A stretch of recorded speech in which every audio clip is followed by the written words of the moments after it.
Podcast time, ladies and gentlemen. It's time for the Rage Select Podcast. And I've decided this podcast doesn't need a fancy name. We're just going to keep calling it the Rage Select Podcast. So welcome, everybody. I am Jeff, and who do I have with me today? Hello, Spirit. Reveal yourself. I am Nick Hodges, back from the dead. Oh, Nick, it's been a while since I've talked to you. What have you been up to, man? What's been going on? Nothing much, mate. Just looking for work, to be honest. Recession has not been too kind to England as of late, so, but I have you. I have got this podcast I've been looking forward to all day, so I'm in a cheerful mood. Oh, good.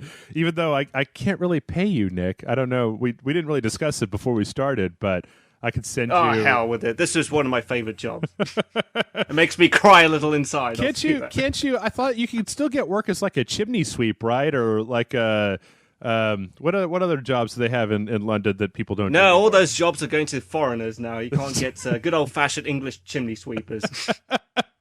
Oh, yeah, so kind of like redneck London, like kind of Cockney chimney sweeps. Like, we don't use any foreigners here. Yeah, coming exactly. out here and taking all of our chimney jobs, motherfuckers. Taking our jobs. Yeah. They still have chimney sweeps in London. You still buy somebody, or pay somebody to fucking clean out your chimney. Dude, I don't think anyone has any chimneys anymore, to be honest. No. No. Gone are the days of Mary Poppins. So wait, are you telling me that when I watch that Copper show that they're like CGIing all of the black smoke and the chimneys and shit into there? Actually, no, don't get me wrong. There are chimneys. It's just that no one has used a fireplace since the invention of the radiator. You know what I mean? Maybe out in the country, but that's more of a, like just a nostalgic thing. But Nick, where are you going to burn your garbage? You just going to put it in a big pile in the middle of your living room? Just burn it there? I mean, you got to put it somewhere, right? Nah, just leave it to the dustbin men to sort out. Where are you going to burn your PlayStation 3 when the PlayStation 4 comes out? I mean, you can't just set it on fire in your backyard. You mean better to use a fireplace? Well, I thought I'd kind of keep it. I mean, like, I got all my saved games on it, and, I'm not entirely sure. Does the PlayStation 4 allow you to PlayStation 3 games? Oh, God, there was a story about that I really should have brought up and looked at because it was on the Rage Select website. I mean, there is no, what I can tell you is that there is no direct hardware backwards compatibility with the PlayStation 3 because the PlayStation 3 had that cell processor and the PlayStation 4 is all this x86 stuff. So the architecture isn't really similar between the two of them enough to be able to just, put your game in and directly play it on the system. They do, though, have this weird new... And I had a hard time for a while understanding why they were doing this. Have you heard about the upgrade thing that they're doing? No, what is that? Where you're like, okay, so if you buy like Call of Duty Ghosts or Assassin's Creed 4, or there's like 4 or 5 games that are doing this, and you buy it for the PlayStation 3, you can pay $10 and basically upgrade it to the PlayStation 4 version.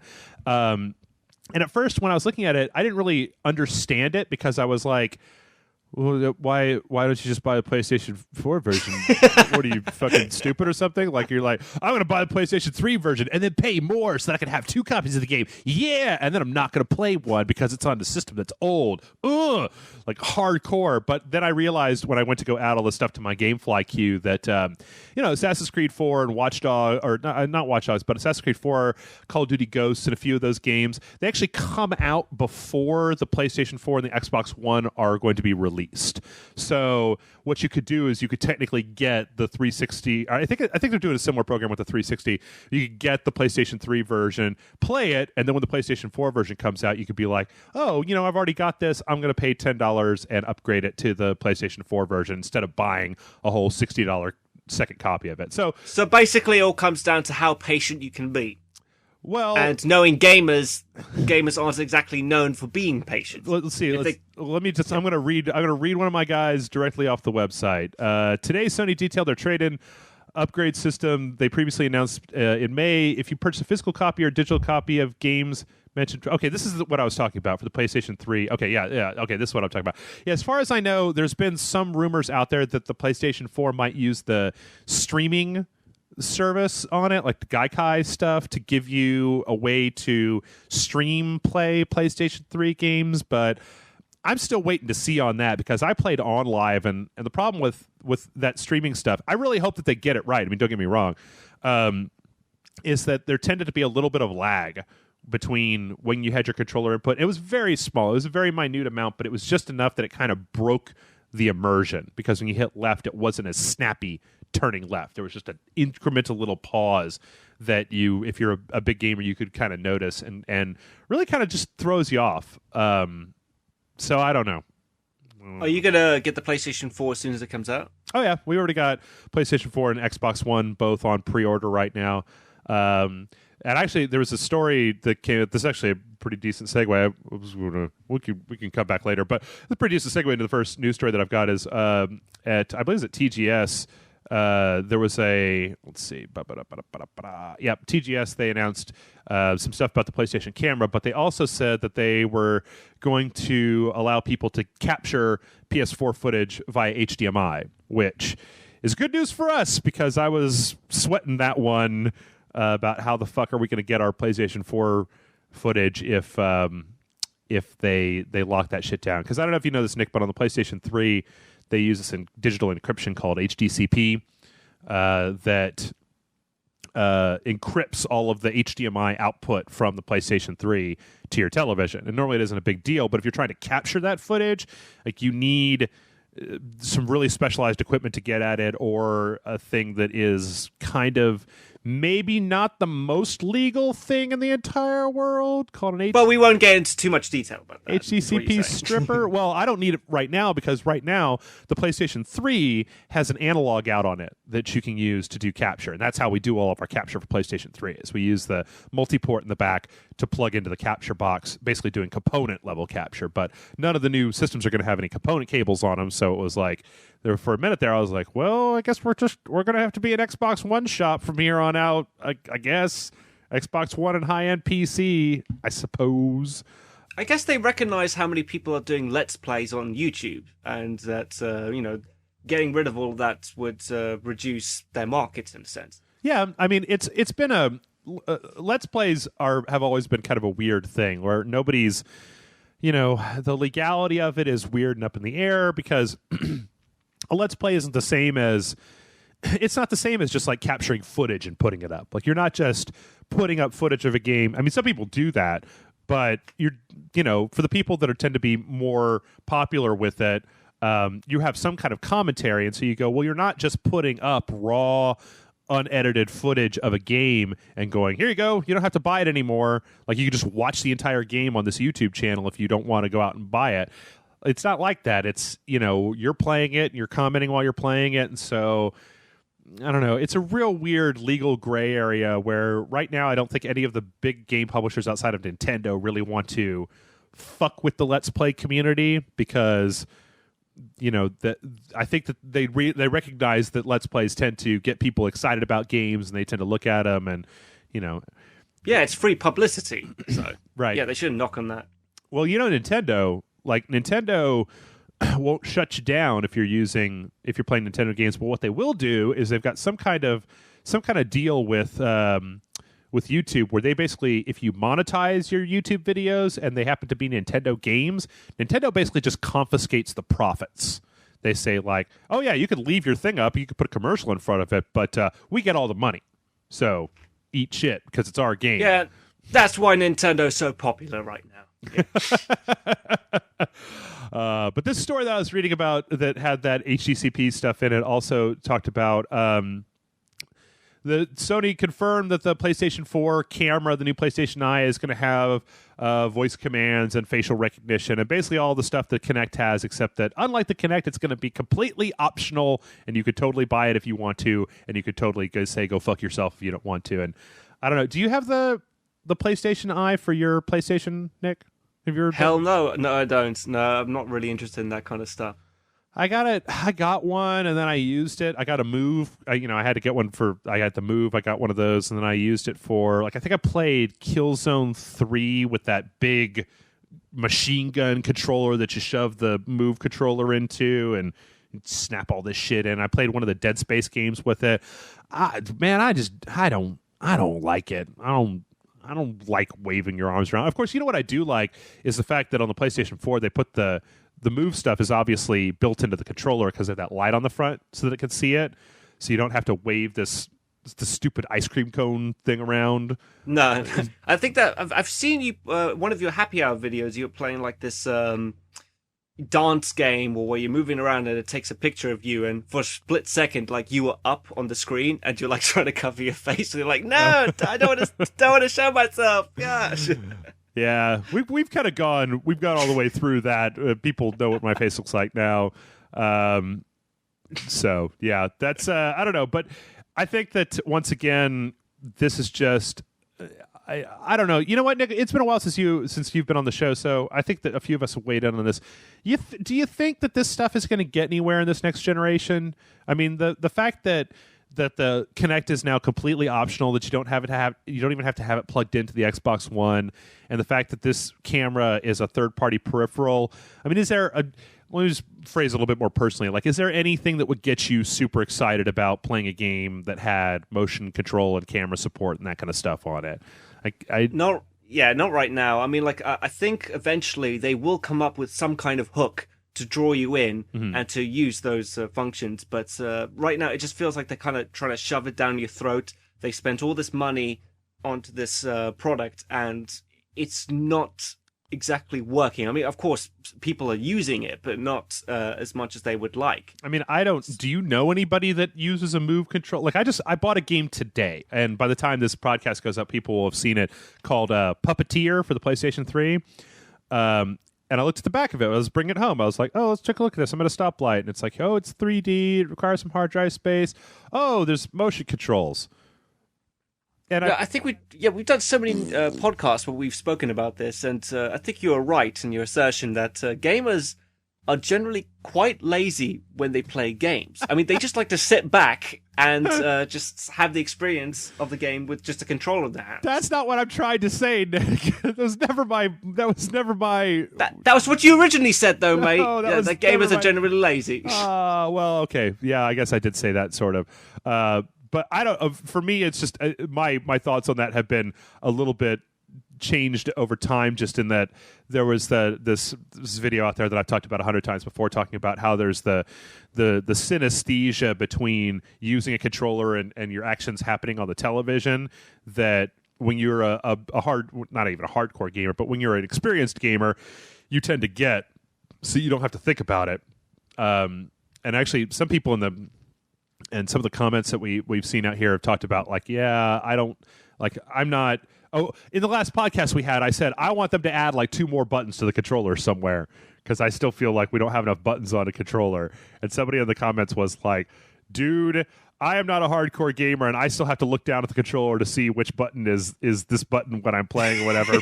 Quit adding buttons to the controller. If anything, you should be taking buttons away from the controller so that people who are just starting out in gaming are able to just pick up a controller and go. And it's funny, I didn't think about it until a few years ago where, and I've talked about this before, where you had, those of us that have been playing video games for a long time, there was an evolution to controllers and the density of input on controllers.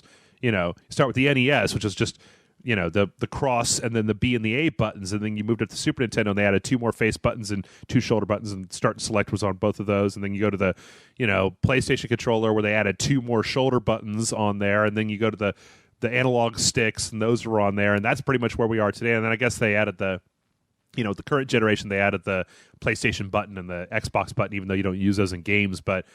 Yeah, I don't know. I've given my sister from time to time is like, I want to learn to play video games. I'm like, all right, here's the controller. And she just kind of looks at it and she's like, I'm like, all right, use this one to move back and forth and strafe left and right. And this one controls where your camera is. This one throws grenades, and this one reloads, and this one zooms in, and this one fires, and this one jumps, and this one's context system. Here's how you switch. Yeah, that's not going to work, mate. I mean, I've tried that so many times with my friends who don't play video games. I mean, I think we're just kind of spoiled. Like, over time, we just press these buttons without even thinking, and quite a lot of the games, especially first-person shooters, tend to share the same kind of button functions. Mm-hmm. Like, so it kind of almost makes the tutorials redundant in a sense. Mm-hmm. But I mean, I can't rule out the whole thing of adding 2 more buttons to a controller, because I have no idea how that would work. I mean, I guess I would get used to it very quickly, but pinky buttons, right? 2 pinky buttons right at the bottom of the controller. Yeah, we're not using our pinkies for shit, you guys. Come on. And then maybe some elbow buttons you can put on one side and the other. Just bam, bam, and some feet things as well. No, I don't know. It's also, I think about the evolution of playing video games and how, first person shooters, I learned how to play those on a PC first. And so the mouse and keyboard, the way of playing games with the mouse and keyboard is an evolution of, like, when you remember OG. Did you play Doom when it first came out, Nick? I'm not trying to put you on the spot. I did way back in the day, but I probably played it at my public library when I was a kid. But that was a game. That was a first-person shooter where you basically had up, down, left, and right arrows. You had one button for run and one button for fire, and then one button you held down to strafe. So there were Doom, you were able to look down? I don't remember that. You just were able to look like straight ahead and turn. You weren't able to look up and down. Did I say look up and down? I just meant you went forward and backwards. Yeah, there was no. Yeah, that's right. There was no Z-axis or Y-axis or whatever on there. So yeah, because I remember I played Doom like not that long ago. The PlayStation 3 was re-releasing Doom 3. Oh, the Doom 3 Nightmare Edition. Yeah, and it had Doom 1 and 2, so it took me back a little, that game. Yeah, and it's interesting to you tend to, sometimes you can forget as a gamer over a long period of time just how much time it took some of us to get to where we are today. And then if you have a person out there who's never played games before and you hand them this controller with, I remember you take like Assassin's Creed, right? You or I, you pick up Assassin's Creed game and you start playing it, and you're just like, I know all this shit. But you hand it to somebody who's never played a video game before, or maybe has only played like side scroller type of stuff, or casual games on their phone or that sort of thing. Like, you are asking them to engage in a pretty significant learning curve of, like, this button alters your stance, and then when you're in this stance, these buttons do this different things, and this is how you climb, this is how you run, and get your gun out, and blah blah blah, and the things where we can scream at each other and just be like, take out your gun and shoot him in the face, and you're like, all right, I'm doing it, shut up. Some people feel like, I don't think it's a good idea to play with someone who doesn't play with video games that much, because you get super frustrated if you can't even look up at the sky. Yeah. I mean, I was one of those people who was playing was it Quake on the PC, and I was convinced that first-person shooters should belong only to the PC because that was the best way to play it. And now, after a few years of it being on the consoles, I think it's just as simple as playing on the consoles is on the PC now. Well, I remember for a long time I was one of those. I copped to it directly. I was one of those people that was just like, fucking first-person shooters at the console. Give me a fucking break, bunch of assholes. I mean, come on, mouse and keyboard for life, yo. And then, one time, it was when Modern Warfare came out. When Call of Duty 4 came out, that game looked really fun. And I think the PC I was using at the time, like, I couldn't even really play games on my PC because it was like a shuttle. It was a real lightweight box that didn't really do shit. Well, you must have been late in the game, man. I was convinced that, console games were best for third-person shooters and PC was best for first-person shooters. That's actually when Call of Duty, the first one, came out when you were in World War II and stuff. Yeah. Well, no, and for me, it's weird. This is actually one of those blind spots that nobody really knows about Jeff. I haven't played Call of Duty 1, 2, or 3 all the way through because by the time that those games started to come out, I was so fucking sick of World War II games. I don't know if you... Blame that on Medal of Honor, man. I know, yeah, sure. And I was playing, what was the one on Steam, the mod, where you played in World War II? Not Medal of Honor, not Call of Duty... Oh, fuck my brain. I'll find it. But whatever that was, I used to play that all the time. Shooter. What is it? There was a huge difference between Medal of Honor and Call of Duty. Medal of Honor was always you by yourself and maybe 2 or 3 other buddies, like running around France shooting Germans. Yeah. Whereas Call of Duty, what was exciting and different about that game was that you felt like in a real battle, like there was dozens of your buddies getting blown to bits left and right, and it actually brought the threat of death a lot more. Oh, and you know what? In Medal of Honor, I like you know what? As a game critic and that sort of thing, I'll totally completely Day of Defeat. That's what it's like. Day of Defeat. I totally own up to the fact that, like, I'm not saying that Call of Duty 1, 2, or 3 were bad games. It's just that, like, there was a time that at least on the PC, where it was just like, oh my god, every fucking thing is a World War II game. No, I totally agree with you. Yeah. And it's Medal of Honor that had the most to do with it. Mm-hmm. I mean, even though it started originally on PlayStation 1 and then it just carried on with the PC. So when Modern Warfare came around, people were like, oh, thank fuck, finally something other than fighting Nazis for a change. Yeah. Yeah. So I don't know. I mean, like, but when Modern Warfare came out, I looked at some of the trailers for it and I was just like, I want to play this game. And so I got it for the PlayStation 3 and I sat down and basically said, I'm going to do this until I can do it. I'm going to use these dumb thumbsticks and all this stupid bullshit until it feels natural to me. And I played through that game, once, and then some of the multiplayer. I never get into as much of the multiplayer as some other people did, but like that was the game. That was the one that got me into learning how to actually use a first-person shooter with a console control layout. So wait a minute, when did that come out? Modern Warfare 1. You mean Call of Duty 4? Yeah. Let's see. I'm going to tell you right now. Like it took you that long to get used to a shooter on a fucking PlayStation? Yep. I was stubborn. I play stuff on the PC, and if there was a shooter I wanted to play, I would play it on the PC. And then that was the first one that I finally got around to doing it. So let's see. Release date 2007, November 2007. So yeah, it was 6 years ago. It took you 6 years to get used to shooters. That's not what I said. PlayStation 3. It took me like 4 days to get used to shooters on the PlayStation. But no, I know what you mean. I mean, like there was that period where there were loads of World War II shooters. I mean, fucking hell, even the game Resistance was set pretty much during World War II, and it was about an alien invasion going on at the time. Yeah, and I mean, I'd say that before that, I was really, really, really, really, really into Counter-Strike, and I played Counter-Strike all the goddamn time. So I was right up there with a lot of the. I mean, like I said, I'm the first to admit that if you had talked to Jeff back in 2005 or 2006 or whatever, I would have been like, fucking Halo? What are you, full of fucking dog shit? Play Counter-Strike, you dumb sack of shit. Like, the controls are better. There's more people. It's cooler looking. Blah, blah, blah.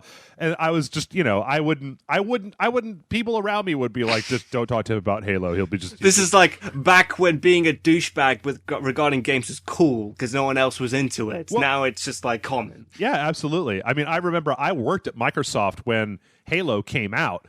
And all the people who worked at Microsoft, like the Microsoft store, had Xboxes when there were no Xboxes, and everybody got like a 20 or 30% discount on the original Xbox. So everybody went and just bought the shit out of them. And then they would bring them up to the office, and they would put them in the conference rooms, and they would play 4-on-4 split screen LAN matches against each other with 4 people in one conference room, 4 people in the other conference room on a team. And I would walk by seeing them and just be like, nerds.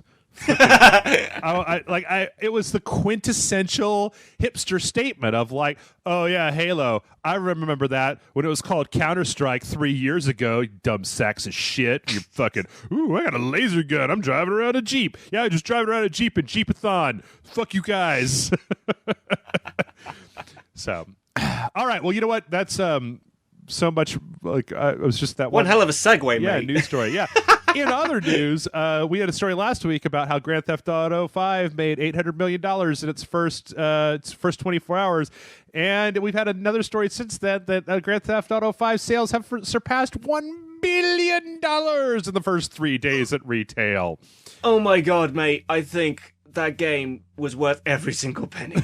I mean, I've just been addicted to that non-stop. It's actually staggering how many things you could do in that game. I know you're probably sick of talking about it, but like I haven't had the chance to vent my pleasures of this game. I have not yet begun to talk about it, Nick, so you can vent away. But yeah, I mostly wanted to bring this up because I feel like I had I wanted to just briefly mention that I've seen there's been a lot of stuff, and we'll get into this more in some of the emails that we got this week, but there's been a lot of stuff online about how, it's just the same old thing. It's just Grand Theft Auto.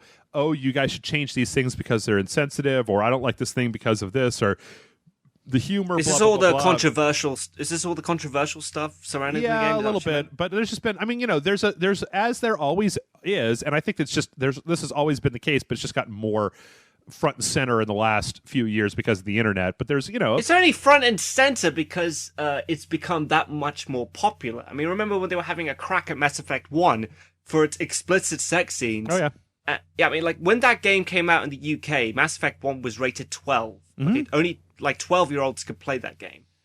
And now you might want to rephrase that, Nick, because it makes you sound like okay. Only 12-year-old kids can play Mass Effect. Like, no. Like no one. Let me rephrase. Okay, no one younger than the age of 12 could play that game. No, I like that. So I like just 12-year-olds could play it. Yeah, so James Bond films are rated 12 usually in the UK. Mm-hmm. So it means that in the UK standards, like it's nothing too explicit about it. Right. But it was because it was a popular game. And now they're having another crack at GTA 5. And to be honest with you, I don't remember anything different, particularly with this GTA 5 in regards to the other GTAs. Well, because they were all sexually explicit. Well, I mean, remember the coffee mod in San Andreas? Yeah. I mean, well, that was actually that says a lot about Grand Theft Auto, that the things that Jack Thompson was so pissed off about because people cracked the game code and put them in there, that there's now, I mean, there's just straight up like topless nudity in this game, and there's like straight up scenes of you getting humped by prostitutes and stuff like that. But I think that the point that I was more interested in making was that there's been a lot of people who have been I don't want to make it sound like the people's complaints are invalid, because I mean, everybody's got their opinion and whatever, you respect that shit. But the people that are like, well, Rockstar needs to grow up and blah blah blah blah blah, and I'm like, obviously they don't, because they made $1 billion. It made $1 billion in 3 days. Like it's like, if I was working at Rockstar, I'd be like, yeah, that's all well and good, but why are we going to change anything? It made $1 billion in 3 days. Like, why would you do anything differently than what you're doing right now? I mean, in fact, do more. I mean, like, if you remember GTA 4, like, you could fuck prostitutes, but I don't remember them doing anything apart from moaning. Here in this game, you shag prostitutes and they're saying, oh yeah, come in my face. Oh, a little bit's in my eye now. They're actually getting more explicit with the dialogue. Oh yeah, definitely. Yeah, so I don't know. I just want to throw that in there. I think that this is. I mean, I don't know. I'm not necessarily one of those people that thinks. I would be real clear about this, and Nick, I don't think you are either. I know those people who says, well, this made a lot of money, so obviously it's the best game of all time. That, like, there's a difference between no. high selling and actual quality, but. I see two things that they could have a go at this game for. One is how they portray women, and that's always been the case with the Grand Theft Autos. Sure. The other thing is that torture scene of the game, which has become rather infamous lately. I tell you what, hold on to that, because we got a question about that later. So let's move on, and then we'll dive back into that when we get in, because we've actually I picked out 3 questions this week, because Jason and I recorded late last week, and then you and I are recording pretty early this week, where we actually didn't have as many questions. So I have 3 questions that are GTA oriented, and one of them we'll go into that. We could talk about a little bit more. Also, it'll give people a reason to keep listening, Nick. Just nice one. Podcast secrets. All right, so next story up here in the news, and this is one that we can talk about, it's another Grand Theft Auto story, is that apparently there has been some code found within GTA 5 that seems to hint of a presence of microtransactions in Grand Theft Auto Online. Like, could you explain this to me? Yes. Let's see.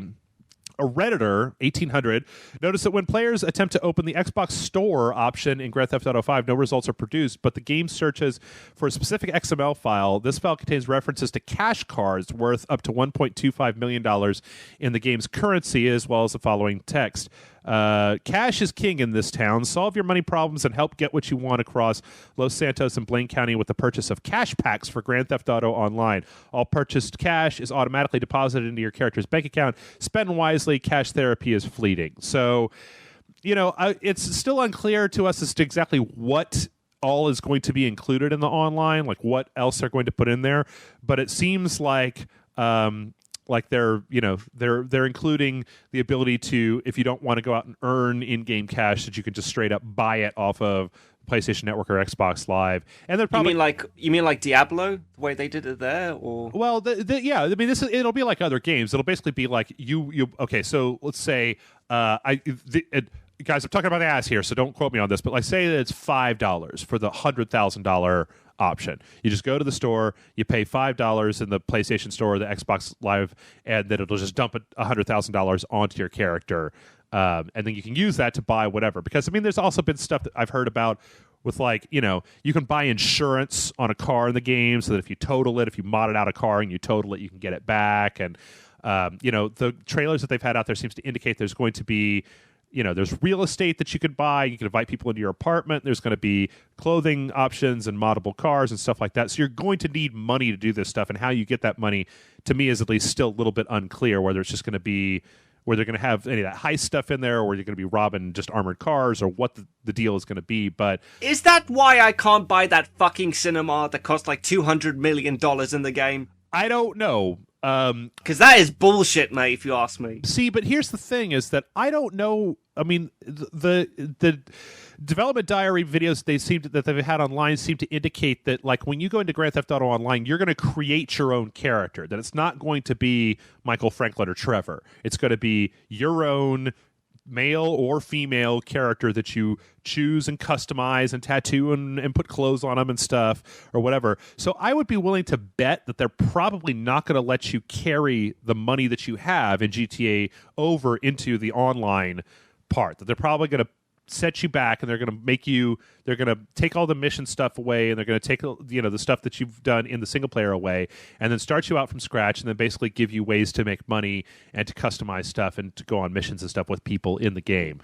So I don't know. There seem to be a lot of people out there who are a little bit irked at this idea of, I paid $60 for a game, and here's this online, and now you've got microtransactions, so people can just pay their way into having all kinds of awesome stuff. I don't really know how you feel about that, Nick, but I've been on record before as saying that, like, I kind of feel like if you want to fucking pay all that money and just kind of, you know, fuck up your game and ruin it, that's fine with me. Like, if you're the kind of person who doesn't have the time to play it, you just want some fancy house or whatever, you just want to pay for it, I don't have any problem with that. Because, I mean, the guns and the attachments for the guns and ammo and stuff in this game, they don't cost very much. Like, you can get what you need to be able to shoot people or drive around or do stuff. That's probably not going to be difficult to come by. So most of this stuff is probably going to go to, like, apartments and customization and maybe some high-end, like, you know, jets or helicopters or something like that. But I don't mind working for that stuff. And I feel like that's, at the end of the day, what you're actually playing the game to do, right? Is you're working towards a goal by earning money with people online and that kind of stuff. So if you just want to buy your way out of it, congratulations. All you're doing is robbing yourself. And I don't really even feel like those people are going to have a super huge leg up on the rest of us. I mean, I don't know. What do you think? Well, I'm inclined to agree with you, to be honest. I mean, like, the whole point of a game is to have fun with playing it. And these people are spending their own money in trying to get fictional property, let's just say. Yeah. You know, where you could just achieve the same goal by just playing the game normally. It will perhaps take longer, but, you know, that's what I see the point of the game being. It's kind of like a little bit of a cop-out. Right. And, you know, I guess that there's also some, I mean, there's definitely be some ire out there about, like, you know, like we just reported, this is a company that made $1 billion in 3 days. Maybe not try to milk any more money out of us, but at the same time, I don't know. Like, once again, we need to wait and see when this thing comes out exactly how this is implemented. Because if it's like there are missions that you have to pay to unlock sort of thing, okay, well, then that's a little bit scummy because it means that people can just pay their way to doing that. But if it's just customization stuff, I don't think this is any different than, you know, MMOs that have microtransactions for hats and jackets. And yeah, I mean, like regardless of which, this hasn't affected my opinion of the game and me being able to play the game at all. This is just like another thing that I can pretty much ignore altogether. So, yeah, like, it doesn't bother me that much. Whereas a lot of these RPGs that are coming out has that directly in, and I can interfere with you playing the game how you want it to be. Yeah. I mean, the only time that stuff tends to get to me is when they're holding content back behind the paywall.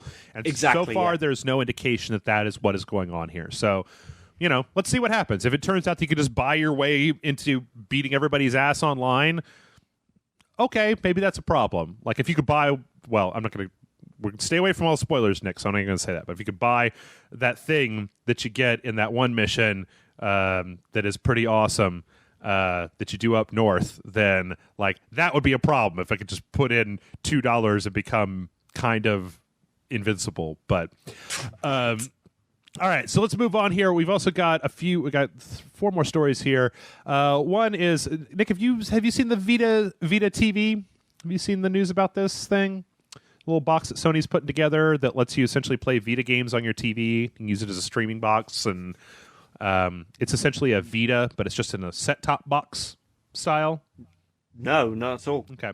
It's basically, I mean, it's here, I'll link you to the story in your chat there, but it's basically this little box that plays Vita games where you can put a Vita game into it and you could stream it to your TV, and you can also apparently use it to stream PlayStation 4 content to a different TV. So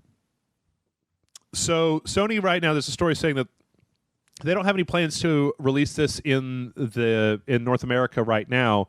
They're releasing it in November 14th in Japan, and then later in China and South Korea. And that they don't have any plans to currently release it because, quote, there is no existing competitor in the region for this device, whereas streaming media boxes in the West are much more commonplace. But that it seems like there's, with all of the positive buzz that this particular device has gotten, that they might be interested in bringing it over to the West later on, which I think it's cool because, I want one of these things, and I think that if it's, I think, what did they say? There was like $150 in Japan. And if it can actually stream the PlayStation 4 from one TV to another, I would get one just for that functionality, just to stream PS4 content to a different TV without having to move my physical PS4 upstairs and downstairs in my house. So this is for people who have multiple televisions in their house, right? It's got a few different options. I mean, like the one of the main things for it is like if you want to play Vita games, but you don't want to buy a straight up Vita and you don't want to be hunched over a handheld, you can just put a Vita game in this thing and play it on your television instead of playing it on the Vita itself.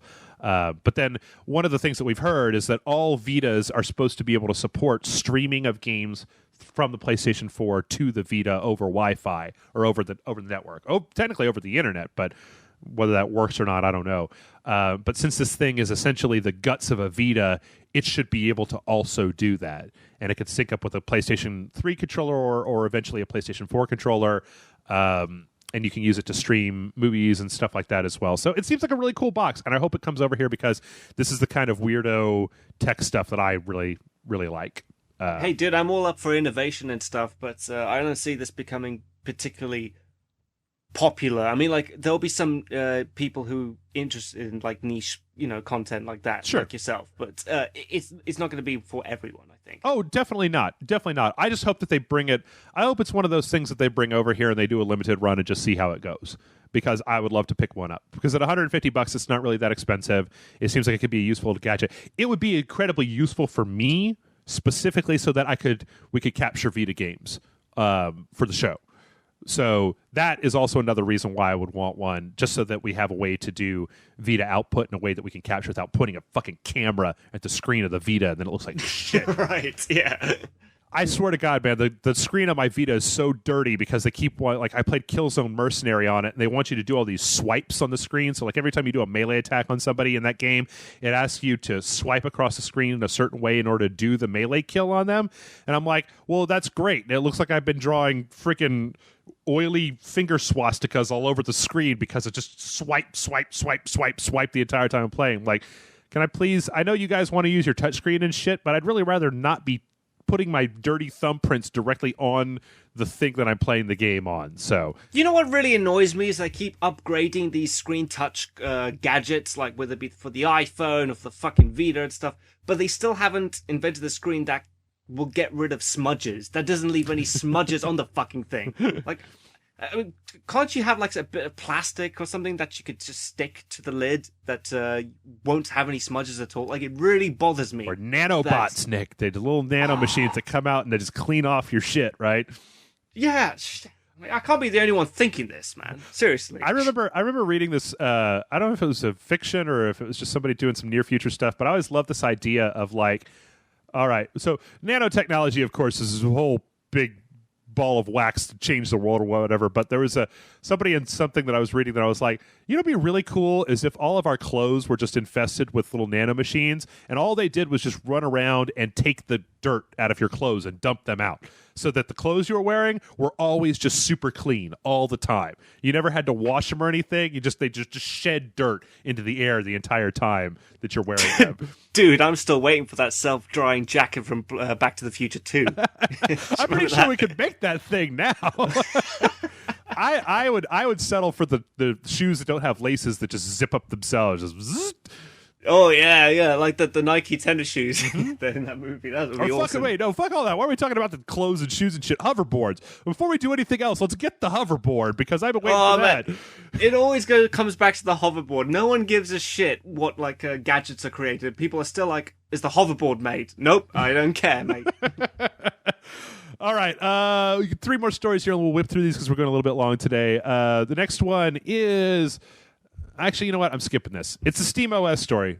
Steam has this Linux-based OS that will stream games from your computer to a TV using Linux. But it's just the OS announcement. They don't have a box announcement or anything yet. So this is cool, but I'm going to wait for them to actually announce like the Steam box. So it should be in by the time this podcast goes up, they may have actually done it. But fuck it, I'm skipping that one. All right. Now, we couldn't have a Rage Select podcast if we didn't have at least one kooky story about the Xbox, about Microsoft or the Xbox or something like that, because, just how it works out. This should be fun. Yeah, so Microsoft has this, I don't know if they did an interview or where the fuck this came from, but there's a quote from them where they're like, if you want to put the Xbox One vertical, you do that shit at your own risk, dude. Like they said that when they created the Xbox One, it's got one of those the disc slot on it, like the PlayStation has, where you just put it and it like zzz, just pulls the disc in or whatever. Yeah. And the senior director of product management says, we don't support vertical orientation. Do it at your own risk. It wouldn't be a cooling problem. We just didn't design the drive for vertical because it's a slot loading drive. We just didn't design it for both. So you guys, it's just your Rage Select public service announcement. Don't put your Xbox One vertical. Just leave it horizontal. Should be a problem. That's a weird thing to announce, right? It's a little strange. Yeah. But you know what? I guess at this point, it's like Microsoft just covering all the bases. Just be like, but wait a minute. Do you still have your PlayStation 3 vertical? Oh fuck no! I haven't done that in forever. No, I don't think anybody does. I mean, I know we could do that, but like. I just keep it horizontal, like I always thought it was kind of like a hazard, like it would fall down and break and I'd be fucked, Yep. I had the the PlayStation 2 was the last one that I had vertical, and it was because you could turn the PlayStation logo. Do you remember that? Did you have a PlayStation 2? Yeah, I had the PlayStation 2, but what are you referring to? Okay, so on the front of the PlayStation 2, there was the little PlayStation logo, a little PS with the red and the blue and stuff like that on it. Yeah. And when you turned your PlayStation 2 vertically, you could turn that little logo just so that it was correctly oriented when you had it in a vertical position. It was the dumbest fucking thing ever. So it was just for aesthetics reasons. Right. So the PlayStation logo wasn't turned the wrong direction. You could turn it vertically, and I was just like, "Oh, you guys, it's fucking hilarious." I haven't had a console oriented vertically for a long time, and honestly, I think that after a generation of like the Xbox 360, I don't know if you know this, Nick, since you never had a 360, but like in the early 360s, it was a hazard to have that shit vertical because it used to be that there was all this stuff online and you could find it anywhere that was like, if your Xbox 360 is turned on, don't touch it. Because if you moved the Xbox 360 while it had a game that was spinning in it, the tolerances on the optical drive were so short that you could actually destroy that CD. And I actually had a friend who he was playing, I think it was like Forza on his 360, and a friend came over and he had a network cable stretched across his living room. He tripped over it, and the Xbox kind of fell from a vertical orientation to a horizontal orientation, and the game flipped out. And he turned it off, and he opened up the tray. He pulled out the disc, and he turned it over. And there was a perfect circle gouge just in that game, like right in the middle of the disc, right where in the middle of the data. There was just this etch circle that was now in the disc where it had fucked up when that tipped over. But 360 is still way better than PlayStation 3, right? Regardless of that. Nah, I don't. I mean, I tried to. We've gone on telling people from time to time, like, both consoles have had their problems. Neither one of them is a perfect piece of hardware, and anybody that tries to tell you that they were is full of shit. I mean, right, yeah. But the whole vertical thing, like, it's just these consoles are getting bigger and bigger, and like heavier and heavier. Like, it is a hazard to keep it vertically because it will smash down and fuck up the console altogether. Well, I mean, if they like. Most of the time, like, have you seen the Xbox One? It's a big motherfucker. Like, you could have it set up that way, and it could take quite a bit of probably rumbling before it actually tipped over. I mean, it's just like the PlayStation. Well, not according to these guys, because they just released a fucking statement saying don't do that. No, well, what they're not saying that it's going to fall over. What they're saying is that they haven't tested the optical drive in a vertical configuration for a long amount of time, so they don't know what problems you may run into in trying to run it in a vertical configuration. So you can do it. My response to that is, you're shitting me. Like, they've been building this fucker for years, and they haven't even tested that. How dumb are these guys? Seriously. I don't know. I having worked in a QA lab, I could say, like, I can maybe see that of just like, should we spend a couple thousand man hours making sure that this thing works when it's in a vertical configuration? No, why don't we just tell them, don't fucking do that. Just don't do it. And it's not a problem. Then we won't have to pay somebody to do it. But I don't know. You see, that alleviates any responsibility thrown upon us. Right. Yeah, let's do that. Right, exactly. Put a big piece of paper. It's easier to print one piece of paper in every box that just says, don't put this vertical, that's on you if you do it and something happens, than it is to pay some QA person to test it for a gajillion hours and make sure that it works. But wait, is it designed to be put up vertically, though? Does it look like it should be up vertically? I don't think any more so than like the current generation of consoles are. I mean, you look at the current Xbox and the current PlayStation 3, and it's like you can put them like that. I mean, the first generation PlayStation 3s, the original, the big behemoth PlayStation 3s, kind of tended to sit that way, and they would do all right. But like, none of them really. I've never really felt. I mean, the PlayStation 2 had a stand that you could put on it, that you would put on it to hold it in a vertical position to make it more stable. But none of the current generation of consoles really seem like they were designed in any way to actually work in a vertical configuration. Like, have you ever been over to somebody's house who has their console set in a vertical configuration? They open up the disc tray, you put the disc in, and then it falls out, and you pick it up and you put it in, and you go, okay, here we go.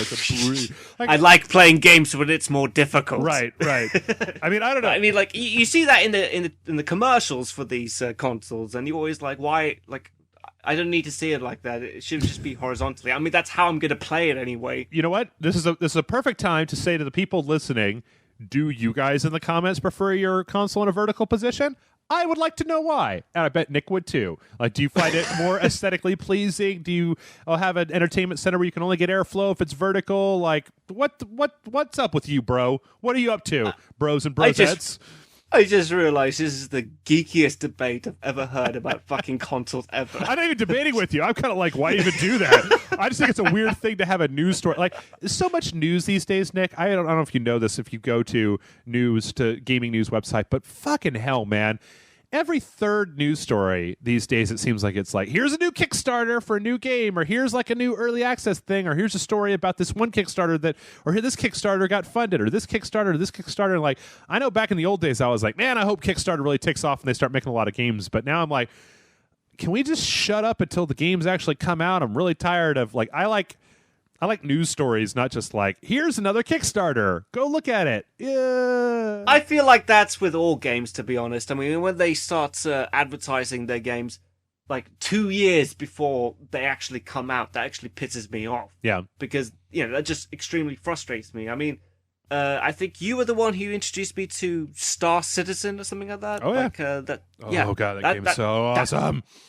I've seen like 2 videos about that game being made, and that's it. I'm like, oh, that's coming out like 2015 or something. I'm like, well, the thing about Star Citizen that actually is different is because Star Citizen is independently funded, since they're funding it through the website, it's still getting more funding. Like, it's not like a Kickstarter thing where once the Kickstarter is over, they got that money, they get it paid out, boom, they're done. So you could still go and buy into Star Citizen even now. In fact, I think last time I checked, they just passed the $18 million mark of people who had, because you could pay a certain amount of money. I looked into it a little bit, but I didn't actually go all the way. But you can pay a certain amount of money, you can buy the game, but you can actually pay money to get like custom ships or custom items or things like that. For the more money that you donate, the more rewards that you get.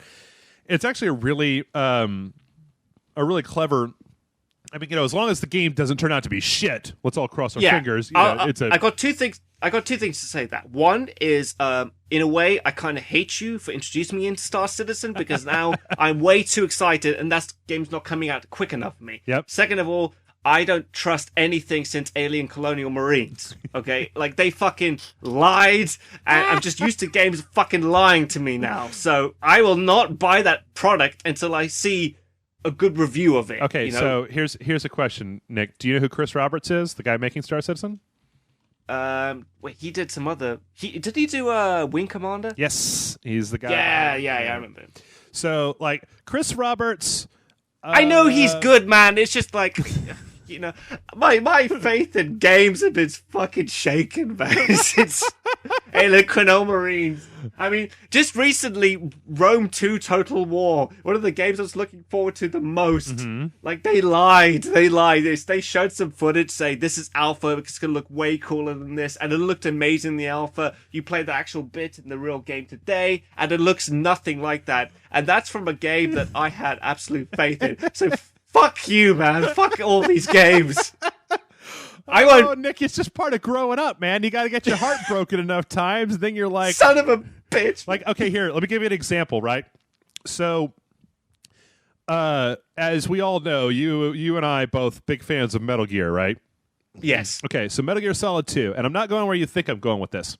Metal Gear Solid 2, there was a big trailer that came out for it, and I used to just watch this trailer compulsively, just over and over and over again. I was so excited for the game.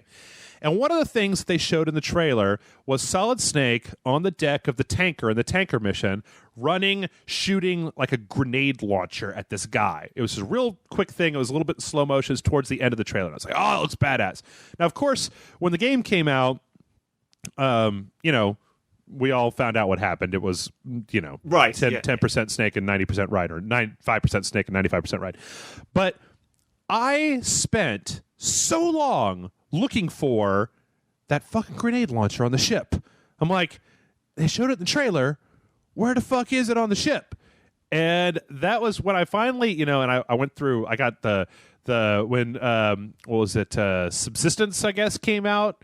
And they had all the snake tails, and I went and played a bunch of those, and I was like, oh, this is because they had the trailer for Metal Gear Solid 2 Subsistence, and they had this thing where Snake goes up, or he's in the tanker, and he goes up to the control room of the tanker, and Meryl's there, and she turns around, and it's like, bah, and it's like, oh, great new stuff. What they didn't tell you was that Metal Gear Solid 2 Subsistence, it's like you go up there and Meryl's there, and then there's like 6 pages of just story where they tell you stuff. They didn't actually create any dialogue or cutscenes or anything. They just shoved Meryl into the tanker, and then she turns around, and then it goes to basically this fan fiction about Metal Gear. And I think that might have been the time where I was most like, well, we talked about Jurassic Park Trespasser and a few other games, but yeah, I mean, all I could say, Nick, is that, you get used to it after a while. You get your heart broken by a few games, and then you're like, and then what happens is that you start becoming a realist about games where you watch a trailer and everybody's like, oh, I'm so excited. And you're like, yeah, we'll see. It looks good, but we'll see. I'm not making any judgment on it yet. And then what happens is that everybody's like, oh, you're just a cranky old man and you don't even like games anymore. Wait a minute. You're referring to a fucking grenade launcher, okay? Uh-huh. Regardless of which, when you play Metal Gear Solid 2, mm-hmm. you had a fun time of it. Oh, sure. Okay, the game didn't lie to you. It did deliver. But the thing is that there's no way to get that grenade launcher on there. It's part of the trailer. Like, game trailers, a lot of times, even there have been a few other examples that I can think of game trailers where there's something that happens in the trailer, and you're like, I can't wait for that part when I get to play it in the real game. and then you find out that it was just in the trailer. I mean, look. Yeah, I don't have like a... When it comes to trailers, I don't take that much from it. Because if they do that even in movies, like they include scenes in the trailer that you'll never see in the actual movie itself. But wait a minute. When they have walkthroughs, like gameplay demos playing, and it's got like great lighting, great atmosphere, great music and all of that, so you're thinking... And they're saying to you, the fuckers actually are saying to you that this will be in the actual game. Or they'll say some bullshit like, oh, this is the alpha version, but it's going to be like way better in the final version. And they don't. The final version looks way worse than the alpha version. That's when you can get pissed off a little bit. Okay. Because you were promised a certain product. Okay, all right. So, obviously you don't like BioShock Infinite very much, right? No, I love it. Well, because BioShock Infinite had their classic E3 stage demo that they showed to 2011 E3 that I actually sat in a theater and watched, where they had a whole segment of the game where Elizabeth finds this horse and tries to bring it back to life, and then they transport back, and then you see the Revenge of the Jedi movie thing, and they're in the 80s or whatever, etc., etc. None of that's in the game. Like, that was like a 12-minute walkthrough you could still go find online. Zilcho in the actual game itself. Even, I mean, I just recently pointed out, I don't know, like, to me, I mean, that's of course there are exceptions, Jeff. Of course there are. But like, I just say that you gotta wait until the game comes out, and that, you know, I'm not saying don't get excited by stuff, but what I'm saying is that I've just been through enough of these situations where you see something in a trailer that doesn't make it into the real game, or you see a walkthrough that makes the game look way cooler than it actually is, that I tend to be a little bit more guarded now about getting super, super freaking excited for stuff.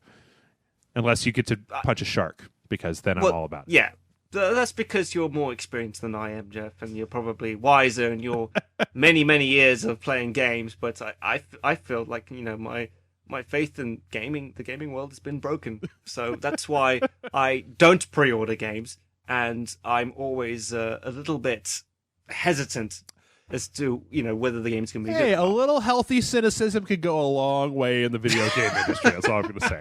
And speaking of which, let's go to our last story here, and this is just a fun one. So, all right, Nick, you know Metal Gear Solid 5? We're all big fans of Metal Gear Solid 5, right? Yes, on this podcast we are. Yeah. So did you know that Hideo Kojima wanted to take the little exclamation point over the head of the guy out of Metal Gear Solid 5? No, I didn't. But like, that's kind of the signature stamp on the Metal Gear Solid series. That's kind of what made it cool. I mean, I personally would not be too fussed if they took it away, but I kind of would like to see it in there. But then again, they fucking took out David Hayter, so whatever. Yeah. Well, I prefer David Hayter to the exclamation mark. Well, here's the thing. He said, considering the console specs, it would have been possible to substitute the exclamation point with facial expressions and gestures. And when you think about it, you actually think Kojima is the kind of guy that, like, obviously the reason that exclamation point was added in there in earlier stuff was because they needed to convey a way of showing you, yo, motherfucker, you just got seen. Like, that was conveys to the player that had happened. And yeah, plus they were all wearing masks. Right, exactly. Yeah. But apparently when he talked about doing this, the staff warned Kojima that removing the exclamation point would cause a, quote, uproar, and that they opted to go ahead and keep it in, which I can honestly say that given what I've seen on the internet and what people get into an uproar about, yes, removing the exclamation point probably would have caused a gigantic, like, oh, we're going to sign my change.org petition to put it's you destroyed Metal Gear, it's fucking shit now. And so yeah, but why is that more of an uproar than replacing David Hayter with Jack Bauer? Well, I think the people have already realized that. I don't know. To be honest, I think there are already people who are upset about that. For my money, the way that I look at it is, I put my trust in Mr. Kojima. Like, he ain't done me wrong yet. I know a lot of people did. There's people out there that, you know, this one person on the website is writing these long diatribes about how, I mean, I don't even want it to sound like I'm hammering on the person. Just to, you know, there's people out there who don't like Metal Gear Solid 4 and they think that it's a big pile of shit. And I'm like, oh yeah, sure, man, you are entitled You were entitled to your opinion about that shit. I loved Metal Gear Solid 4, but I could definitely see where there are problems with it. But to this day, I have not been readily disappointed by any of the Metal Gear games that have come out. So, like, the way that my brain works, Nick, is that I give you the benefit of the doubt until you fuck me over. And so far, Kojima hadn't fucked me over. So, no, he does like to stick with the fans a little bit, I'll say that. Yeah. I mean, like, his constant, this will be my last video game involving Solid Snake. And then he keeps doing another one. Well, Kojima keeps backing the money dump truck up to his door and being like, tell us how much. Just tell us how much. We don't give a shit. Tell us how much. I mean, so I don't know. I mean, I actually even have... I'm not completely convinced that the Kiefer Sutherland thing isn't a big fucking fake out. I am still not convinced of that. It's way better than what they did with Splinter Cell Conviction. Or the fact they got rid of Michael Ironside and replaced it with this guy who's in his mid-20s or something. Well, and there's actually a case to be made there because they talked about wanting to be able to do motion capture with an actor and have them be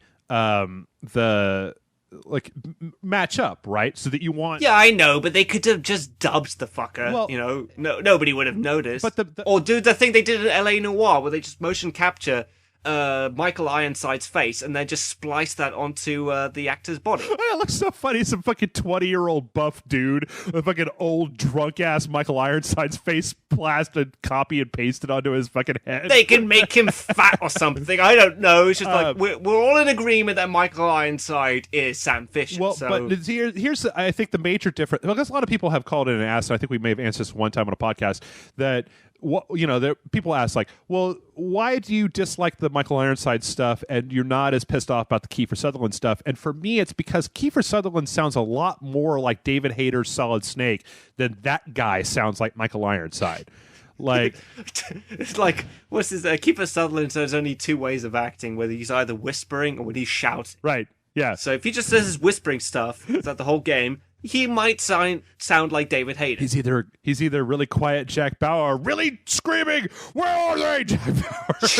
Did you ever play that 24 game on the PlayStation 2? Oh yeah, hated it. Oh, that is like my favorite bits when you're doing it, where you're interrogating a terrorist. And you can choose how you interrogate him. Either do it in a nice way or an angry way. Yep. So you're like, where is the nerve gas? Look, I'm trying to be your friend here. Like, that just sums up Kiefer Sutherland's performance in its entirety. So yeah, I don't know. I've got you and I think have talked before about I got some things thinking that the whole thing could fucking be a Kojima fake out, because Kojima seems to be one of the last people in the video game industry who is willing to intentionally obfuscate what's happening with his video game in a way to keep people on their toes and guessing, instead of just being like, and here's this detail, and here's this detail. I mean, I've seen so much goddamn Assassin's Creed 4 at this point, Nick, that I feel like I've played the game already. There's like, here's another 20-minute walkthrough of jumping on a shark and riding it like a horse or whatever, and I'm just like, all right, cool. I mean, I still watch him. I still want to play that game, but yeah, I don't know. I'm glad they're keeping the exclamation point in. You watched the TGS walkthrough that they had for Metal Gear Solid 5, right? Yeah, I did. I wanted to ask you specifically what you thought about did you see the little like QuickTime event thing that they did? Where it's like somebody sees you and they're close up to you, you can hit a button and you can just kind of insta-kill them or whatever to get out of it. Is that where, like, when it kind of slows down? Yeah. What did you think about that? There's a lot of people out there who have been a little bit ticked off about the idea of being able to just kind of hit a button to get yourself out of the situation type of thing. Well, not many people are into the whole QuickTime event thing. I mean, like, maybe that could be gotten rid of by the difficulty levels, I'd imagine. Sure. I don't know. I mean, Kojima has done that a lot. Like with Metal Gear Solid 4, you decide how to play that game either by being a newcomer or doing it the old-fashioned style. So yeah. I don't think it's going to be too much of a problem. I tell you what, though, I really like what I'm seeing in that video. Like, well, the thing is that I like. It was hard to gather what was going on in the video because those Japanese people wouldn't shut the fuck up throughout the whole thing. But, you just turn down the volume and then put on the Metal Gear Solid theme, and it's fine. All right, okay. But what I like about it is that this is the sort of thing. I really like. I like games like Hitman and even GTA to a certain degree, kind of open world games where they give you the opportunity to kind of do a thing the way that you want to do it. And I like the idea that you see in that, not necessarily what they did show, but what they didn't show, of the fact that that camp that they go into has multiple areas in it, and it seems like they went in the front door and they did this thing and they took this Jeep and they drove around here, but that you could just as easily have gone in through the other door and snuck past all the guys without alerting anybody. That they were in the playthrough that they did, they were very, whoever was playing was very trigger happy. Like they were very much, they were using the sleep gun, but they were still popping a lot of dudes for, I don't know how you play Metal Gear, but I tend to, sometimes I'll do that in an area if it turns out there's a lot of guys, but a lot of times I like to just kind of try to go around, kind of skirt the edges and stuff like that. I'll be perfectly honest. I think it'd be really boring if anyone was to watch me playing Metal Gear Solid, because I would sometimes save at a point and then keep reloading again and again to that same spot to try to get through satisfied. Yep. Just to get through it. Whereas playing it more trigger happy makes it more entertaining, I guess. That's the only thing that I worry about, or that's one of the only things that I'm worried about in the GTA, or not GTA, in Metal Gear Solid 5's open worldiness that they have going on there, is I want to see how the alert state works, because one of the problems that you have with a lot of open world, and this was actually brought into glaring relief for me with Grand Theft Auto 5. Where the way that there's actually, it's almost kind of Metal Gear-y, the way that when you get caught by the cops in Grand Theft Auto, the way that they search for you, they've got the little vision cones, and they're driving around looking for you or whatever. That one of the biggest problems with games, with stealth games, is you need to have a good way for somebody to get away and reset that alert state in a way that's hard enough to keep you from just running through and then every time you hit the alert state, just resetting it, but still easy enough so that you're not doing what you're talking about, where every time you fuck up, you quit the game entirely and reload it. A way to keep you playing it instead of just going back to the last checkpoint or whatever to try to do it perfectly. So, yeah, well, GTA 5 does, and it actually kind of reminds me of that film Drive.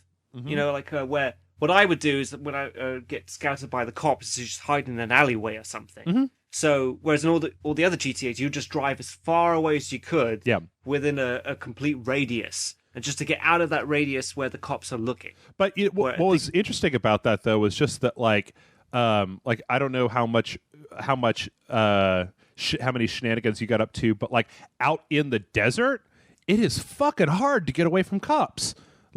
Especially if you... Can't you just drive out in the desert? Well, if you're out there and you get your wanted level up high enough, it's really difficult to get away from the cops because there aren't blind alleys to go hide in. It's very flat. You're driving across terrain.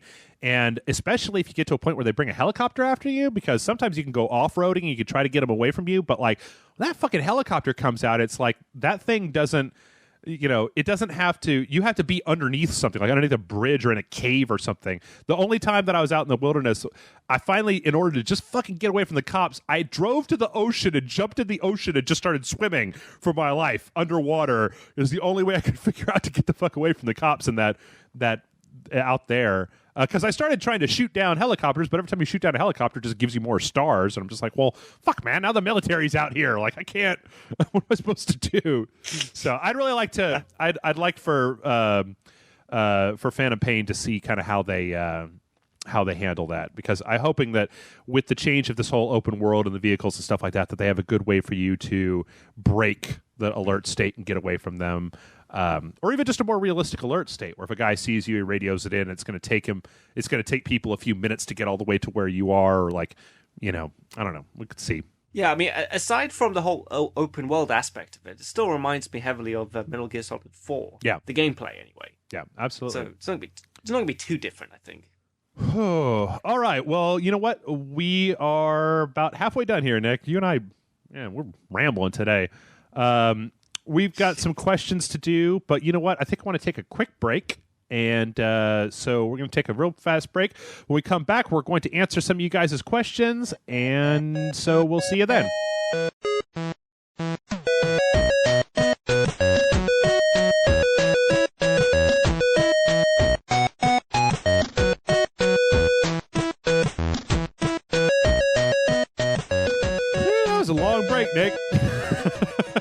People at home, they won't know. We eventually just went boop boop, and now we're back. I know it felt like we were just doing the show anyway, and we're like, oh shit, we forgot to press record. Yeah, it's funny how I feel like a lot of times you'll talk to people that aren't super familiar with talking on Skype, and it's kind of awkward for them. And I'm like, man, me and Nick and I, we basically know each other from Skype. Like, I've met you in person like 3 times, I think. I know.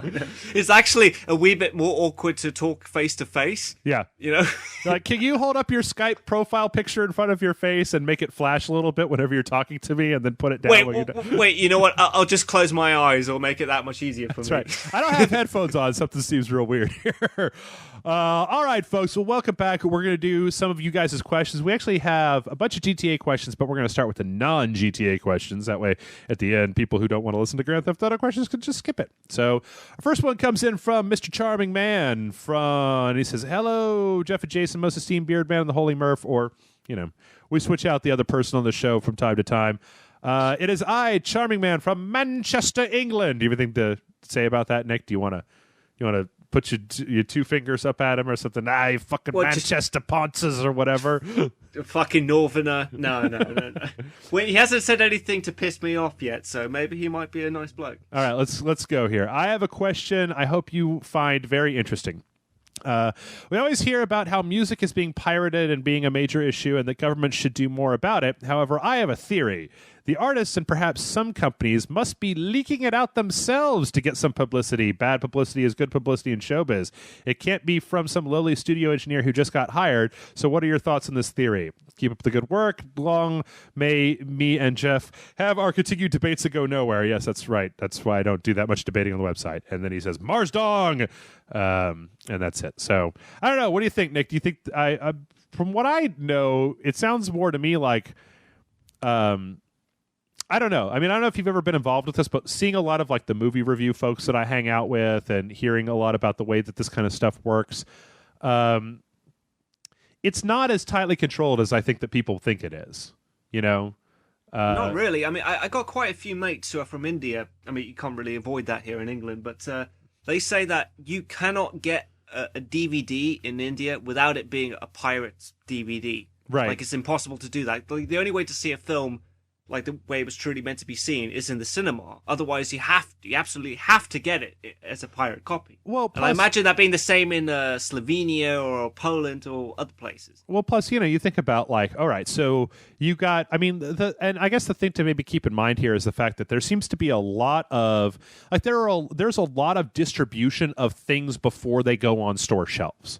So, if you have a movie, or think about, like last awards season or whatever, I was hearing about the movie review folks that I know getting copies of movies. Like, one of them was like, hey, do you want to see Skyfall? And I was like, oh shit, really? And they're like, yeah, I got the evaluation copy because we have to be evaluated for critical awards and stuff like that. Same is true with video games, as people get copies ahead of time. But then there's also other things like, you'll hear stories from time to time about people hacking into an FTP server and pulling the code down, or, there's a manufacturing facility where they're pressing discs and somebody slips one of the discs off and then goes home and grabs that stuff. I am not surprised at all. There's so many times where I've seen certain YouTube channels getting an early copy just because they've released a video with 5,000 hits or something. Yeah. Where they do Let's Plays and stuff. Oh, you know what? I mean, I like, it didn't show up until the day the game came out, but I got a copy of Grand Theft Auto 5 sent to me from Rockstar. I called them up and I said, hey, here's a site. Can we get a copy of GTA 5? And they was like, oh, yeah, we'll fucking send it to you. But you lucky motherfucker, is what I can say. Well, I also, they said that it's funny because I came back. Jason and I had to go out and buy a cable that day. And so we came back and there was a box sitting there. And I was like, box? What the fuck? And it had a T-shirt and stickers and a keychain and junk like that. And I looked at all this stuff and I'm like, it's pretty cool. I think I'm just... Where was my early release, man? I worked with you for fucking 2 years on Spill.com, you cunt. Shit, you could have lied and said that I was still doing shit for you. We got one copy, and I think shipping it internationally would have been a problem. Plus, it wasn't early. I got it the day the game came out. What was the point of that? You could have just bought it in the shop. Well, the point of it was that I don't have a bunch of stacks of $60 to just be throwing away every time a game comes out. But Hey, you got a T-shirt out of it. That's got to be saying something. it's the T-shirt for that pest company, the Bug Savers or whatever. It's kind of a jerky T-shirt. Like, hey, whatever, man. I'll take it. but to be honest, I mean, I think that to Mr. Charming Man here, I think that sometimes you see stuff that is intentionally leaked. That you'll have a channel that people can kind of put stuff out through, but I think that a lot of times you could tell what is intentionally leaked and what is not intentionally leaked based on the reaction from the company where the thing got leaked from. There have been times where story details have gotten leaked from games, and then game companies have gone back and like actually retooled parts of it to try to get around that. Or there's. It kind of just depends on how zealous they are about that sort of thing. I mean, like, you mean if they completely delete the YouTube channel and like confiscate all the material? I mean, I think that plus a lot of this stuff is probably just, you see stuff all the time where it's like, ooh, a rumor, because let's be honest. I mean, the simple fact of the matter is that even if you are under some kind of hardcore, NDA from somebody, okay, so I have friends that work in certain industries that have told me certain things about certain things before they happened. And if I was a piece of shit, we could have broken stories about stuff ahead of time that would technically have busted their NDA. They probably would have figured out who those people were, and they probably would have gotten fired from their jobs. But so, there's information out there. Like, there's people who are working on, There's people who are working on Assassin's Creed 4, who, if you're their friends, you can sit down with them over a beer and you're like, all right, so what happens? Tell me what happens in the game. They probably get drunk and be like, all right, so then and then you punch a shark, and then you ride the shark to the moon, and there's a total weird twist where you're on the moon and get moon shark, and it's totally different.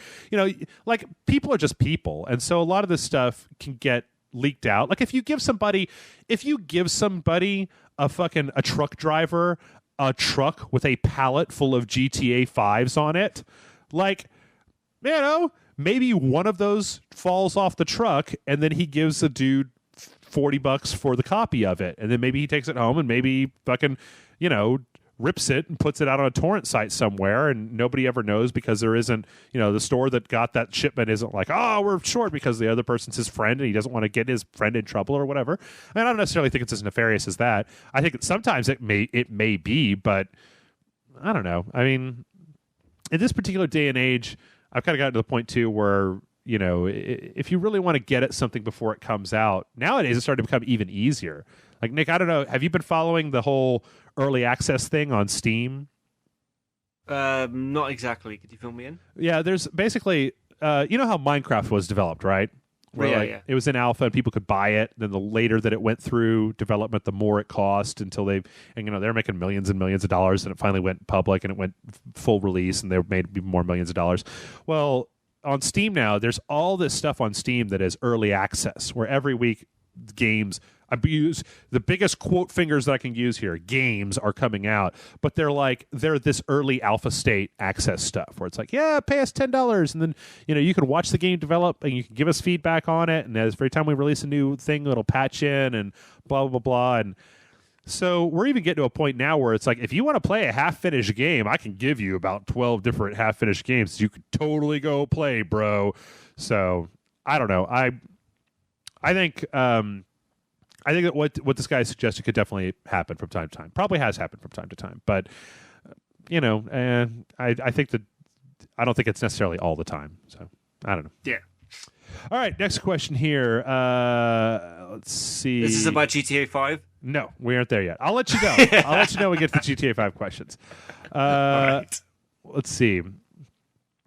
Blah, blah, blah. I'm just trying to figure out everybody sends these questions to certain people. So this guy, I can't tell his name, so I'm just going to... it's One Fun Run. This one from One Fun Run. Hi, Jeff, and blah, blah, blah, blah, blah. I am One Fun Run on the site. My question for you guys this week is about how a game progresses. Do you prefer the open world approach of a game of gameplay or the linear approach. What I mean by that is, would you rather have a game like Dark Souls where you can go anywhere at any time in the game, or do you prefer a game like Last of Us where it's set pieces at a time to explore and then move on and never come back? Both these are great games, and I'm asking which style you like more. Thanks for your time reading my question. And yes, then he says he got the email address right, so I don't have to say it so many times at the end of the show. But I don't know, Nick, what do you think? That's like two completely different genres in itself. I mean, like, in regards to action films, let's say, do you prefer the Bourne Identity style of action where it's very realistic, or do you prefer the Arnold Schwarzenegger movies action? Where it's completely ridiculous and all over the place. Well, I think it's a legitimate question. I don't think he's necessarily. I'm not shitting on the guy at all. I mean, okay. Like, it's just, yeah. I mean, it's just, both. When you play a game, like if you had a choice, right? If you had a choice between playing an equal choice. Like, say there was a game that came out, say GTA 5 came out and there were two versions of it. One was the version that we got, and one was a version where it was like a much more polished experience, but it was a linear set of missions that was very tightly controlled in a tightly controlled environment. I mean, they both, I agree with you. They both have their place, and one isn't necessarily better than the other. I think this is more just a personal opinion type of thing. Right. I'm just going to go with like personally, I always prefer a great story. Mm-hmm. And it's kind of like how I'm kind of torn this year, because I love Grand Theft Auto 5, but I'm also hugely addicted to The Last of Us. Last of Us is very linear, but has fantastic story and character development, whereas Grand Theft Auto 5, I'm just stunned by how much you could do in the game. Like, it's quite staggering. So it's dependent on what kind of mood I'm in. I mean, I guess at the end of the day, I would lean more over to a linear style of gameplay, simply because it gives me time to get into the character development and the story. You're talking about an open world approach. No. No, Last of Us is like very linear. Okay, yeah, I understand. I always prefer story over gameplay. See, I think I once again I'm kind of have kind of the same answer that you do, where I think it depends on the game. Like, for my big example that I can think of when he brings this up is that, Dark Souls is a wonderful game. I love wandering around the game. I mean, Dark Souls, Skyrim, GTA 5, Saints Row 4. I love wandering around and seeing the world and being immersed in this world, and then getting a chance to kind of see how it interacts. Like yesterday, Nick, this is really creepy, but yesterday in GTA 5, I just got up on top of a building, got my sniper rifle out, and just started watching people down on the street. And it was creepy because I didn't have just watching people down the street sounds creepy enough. I know I didn't shoot any of them, but the thing is that I didn't have binoculars, so I had to be looking at them through this crosshair, and I was just watching them. I just picture you in a fucking trench coat with shades, just like watching people down the street. I just wanted to see, I wanted to watch the AI work, and there was this guy pulled up, and he pulled up this place, he pulled out his cell phone, he started texting on it, and then he walked over and did something, and then his car disappeared, and I was just like, all right, whatever. But the big counterpoint to this is, in my opinion, LA Noire, where LA Noire was an open world, but I don't think that should have been an open world game at all, because the world was very empty and there didn't feel like there was a lot happening in it, where basically all the open world part of it was set dressing and a reason for you to drive way back and forth between different things. And it just kind of felt like busy work to me. I'm not in it for the busy work. So yeah, I was playing GTA 5 the other day, and it just got me thinking, how in GTA 5, whenever you had to drive a long way, there'd be loads of dialogue between your character and another character that would fill the journey. Yeah. Whereas in LA Noire, there'd be loads of it where you're driving around and you don't even discuss the case with your partner. Right. Instead, your partner is being really lazy and saying, "Oh, you could drive to this one," and you're like, "Fuck you, dude. I am the one who's solving the case and doing everything. You're just taking partial credit because I'm here." Right. Yeah. So I think for the most part, it makes sense. I think that what I would say to Mr. One Fun Run here is that I think that I generally tend to prefer open world games now, but I would say the reason for that is because as technology has gotten more sophisticated, we're able to tell. Open world games now tend to be approaching the density, and they're not there yet, but they're getting a lot closer to having the density and polish of a linear game. Like, I would be willing to say that the amount of detail and shit in GTA 5, or even like I've seen some videos for Watch Dogs or Assassin's Creed or things like that, the level of detail that they've managed to pack into these worlds has made it so that the world density is very close to, if not the same as, a linear experience, but they're still giving you the freedom to go around and do whatever you want to. And I like that. I like being able to go around and do different things and discover stuff. Like, part of the fun of GTA 5 is just walking around and looking at stuff. Stuff happens on the street, or stuff on billboards or ads or shops or things like that. So no, I'm completely with you on that. It's just that if, like, in a linear game, more time is spent upon the plot, whereas an open world game, you have to branch it out to many different areas. Yeah. I mean, like, there was an article I read a long time ago that talked about taking camera control away from the player, right? And that one of the issues that a lot of times I feel like they faced early on in some of the storytelling things with the 3D game was that if you have control over the camera and the game is trying to make some kind of dramatic point, part of the ways that you can engender that sort of make your point is by taking that freedom of the camera away from the player to frame things in the right way, or to make you pay attention to something instead of letting you just be like, yeah, blah, blah, blah, mission. I'm looking at this fucking thing over here. So I definitely understand why it's there. I definitely think it's good. I honestly think, to be perfectly frank, I think the two are starting to run together more and more. I think you're starting to see more. I mean, in The Last of Us, there were plenty of places that you could. I would say The Last of Us is kind of semi-open world, because there were plenty of places that you could go to that you didn't have to go to, that you could just go exploring and find more equipment and find more stuff in that you never really had to go to. It was a good compromise anyway. Yeah. Like, it had the feeling of being sandboxy, but it was still very linear. All I can say is that if the only time that I really take offense to this sort of thing is if you like Final Fantasy 13, where you have a very tight corridor path through the entire game that just goes from one part of the game, from the beginning of the game to the end of the game, and it's basically a hallway, you better have one fucking hell of a story if you take that much of the free roaming control away from me. Look, the only times what actually bothers me in a linear story is when, if you have invisible walls, that really fucking pisses me off. Yeah, we're beyond that, guys. yeah, exactly. Or doors that go nowhere. Like, I'm sick of playing linear games where you're in a room and there's a door that never goes anywhere. If that door is not meant to go anywhere, then make it a fucking wall. Don't put an imaginary door there that's suggestible that you can go somewhere. Well, would you rather have a door? Would you rather have a door there that opens up to an empty room, or would you rather have no door at all? Because if you have no door at all, then you start to get into the hallway thing, where it's just like, you're on a track essentially. Like, yeah, you could move back and forth in this hall, but you can't really do anything. I mean, I don't know. We played. I guess I think about it because we played. I understand what you're saying. We played this Amnesia game, and like 90% of the doors in that game are just bolted shut. You can't do anything with them. Well, on the other hand, like, I think that if you take that stuff, I mean, if you don't have that window dressing, to me, it starts to feel like less of a real world, because the real world has a lot of doors in it. So I don't know. I guess I just get frustrated because there's been many a game where I've been lost and I'm just going around and I can't figure out which door it is, and I'm thinking maybe it's because I forgot a key somewhere. And then he realized, no, the key was like underneath a box or something the whole time, and it was like at this specific door. Yeah.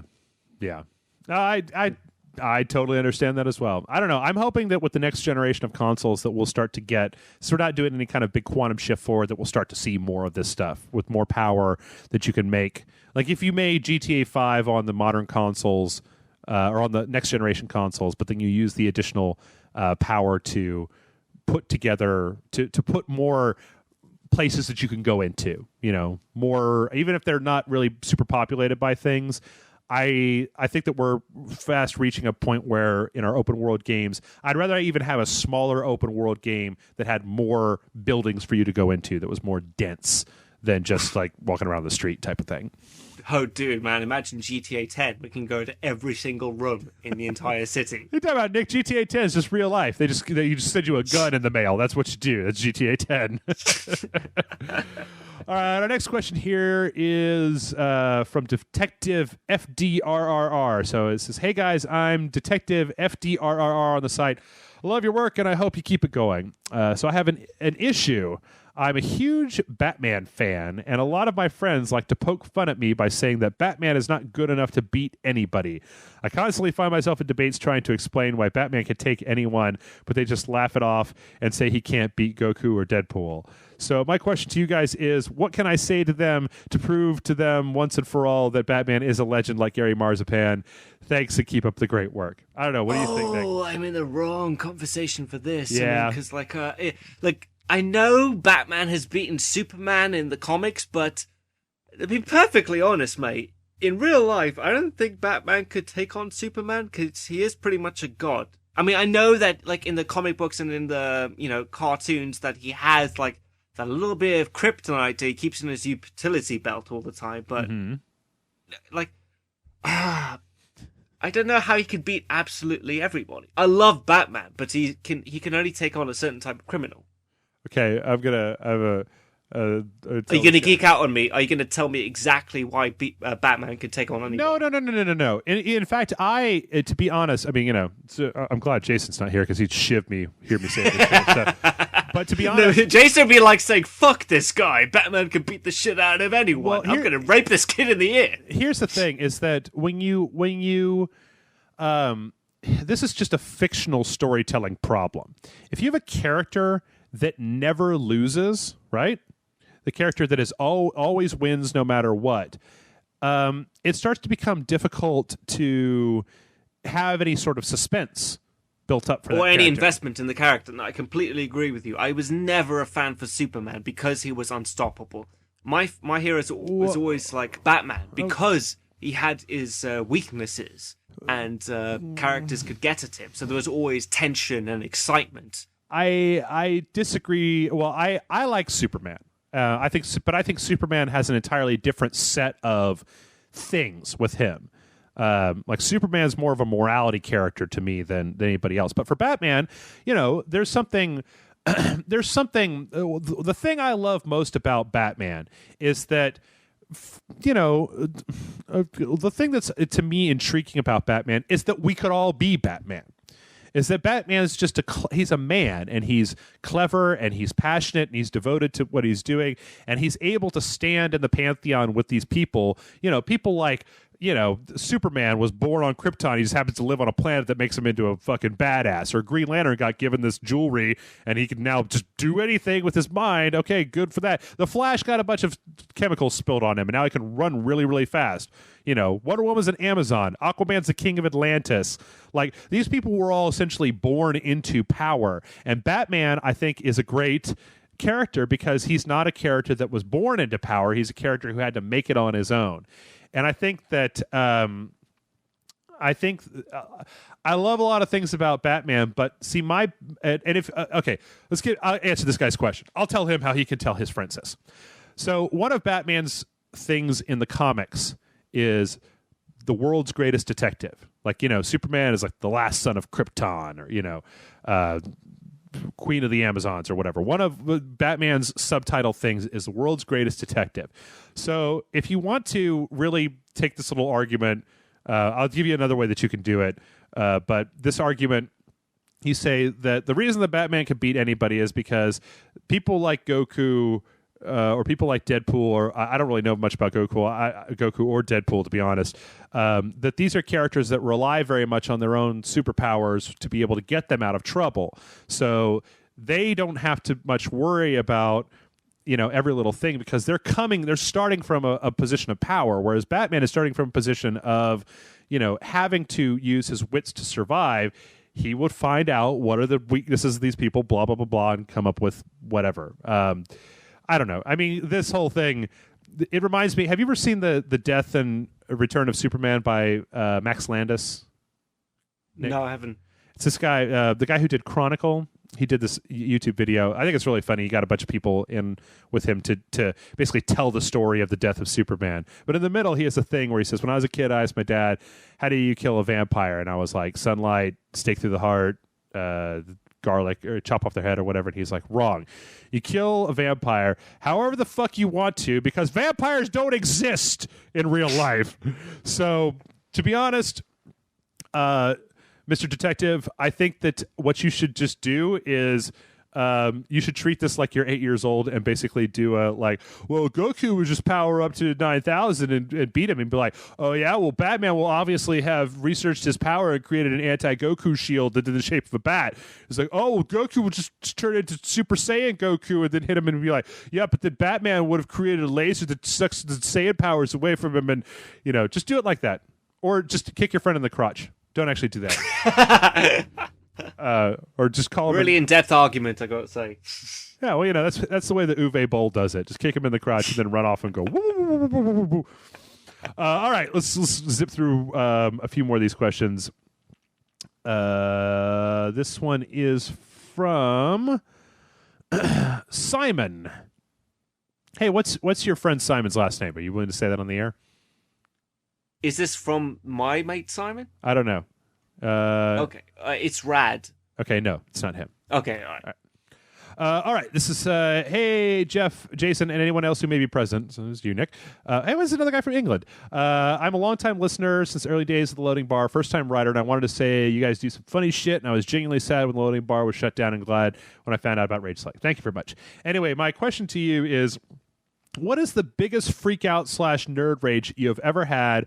What game got you pissed off, and what did you do? Did you ever damage anything like controllers or a TV? Keep up the good work and keep it classy. Simon from Sheffield, England. Would you like to talk some shit towards Sheffield, Nick, before we answer this guy's question?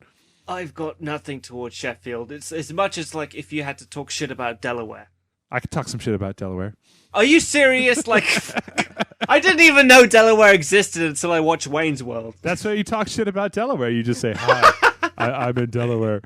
No, but I don't know. What do you think? Have you ever, has any game recently pissed you off to the point where you've thrown, have you ever thrown a controller? Well, many times, but I gotta say my biggest freak out moment, and it's actually been recorded on the old Loading Bar show, was when we reviewed Rage. Uh-huh. Do you remember that game? Sure. Oh god, man, when it first came out, there was huge frame rate issues that whenever you turned, like it took a second or two for all the textures to pop in, and this was day one release. It was full price, £40 in the UK, like $60 in the US. Yep. And I just was thinking, fuck you, man! Like to release that at full price, and the plot wasn't really that exciting. It just felt like a direct rip-off of Fallout 3. So I'm actually getting pissed off just thinking about it. I mean, like, all you guys were against me. You thought that it was a good game. Yeah.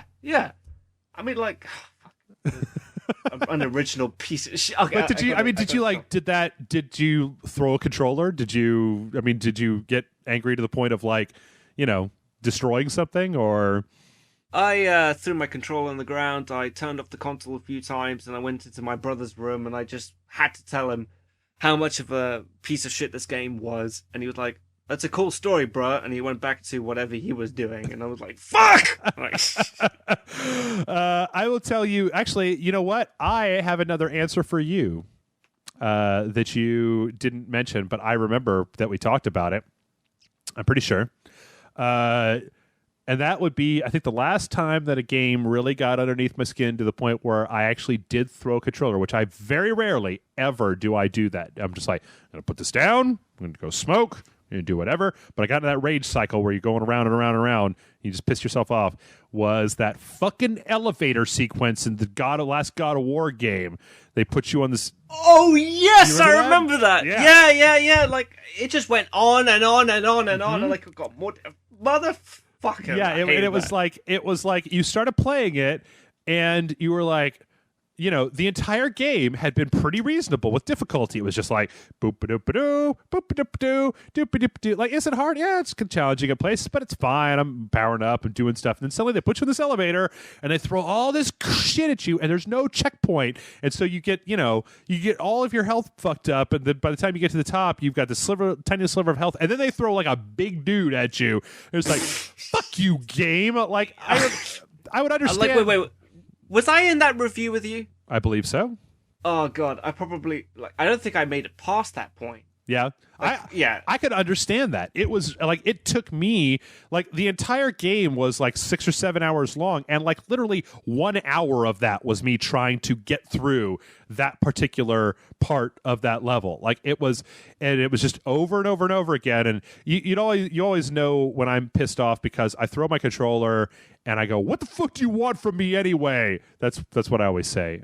Usually, this is the point where I have absolute admiration for Jeff, because he can actually finish a fucking game like that. Mm-hmm. I mean, like, there's only a few games out there which we reviewed that I never bothered to finish. Like, I think one of them was Tron.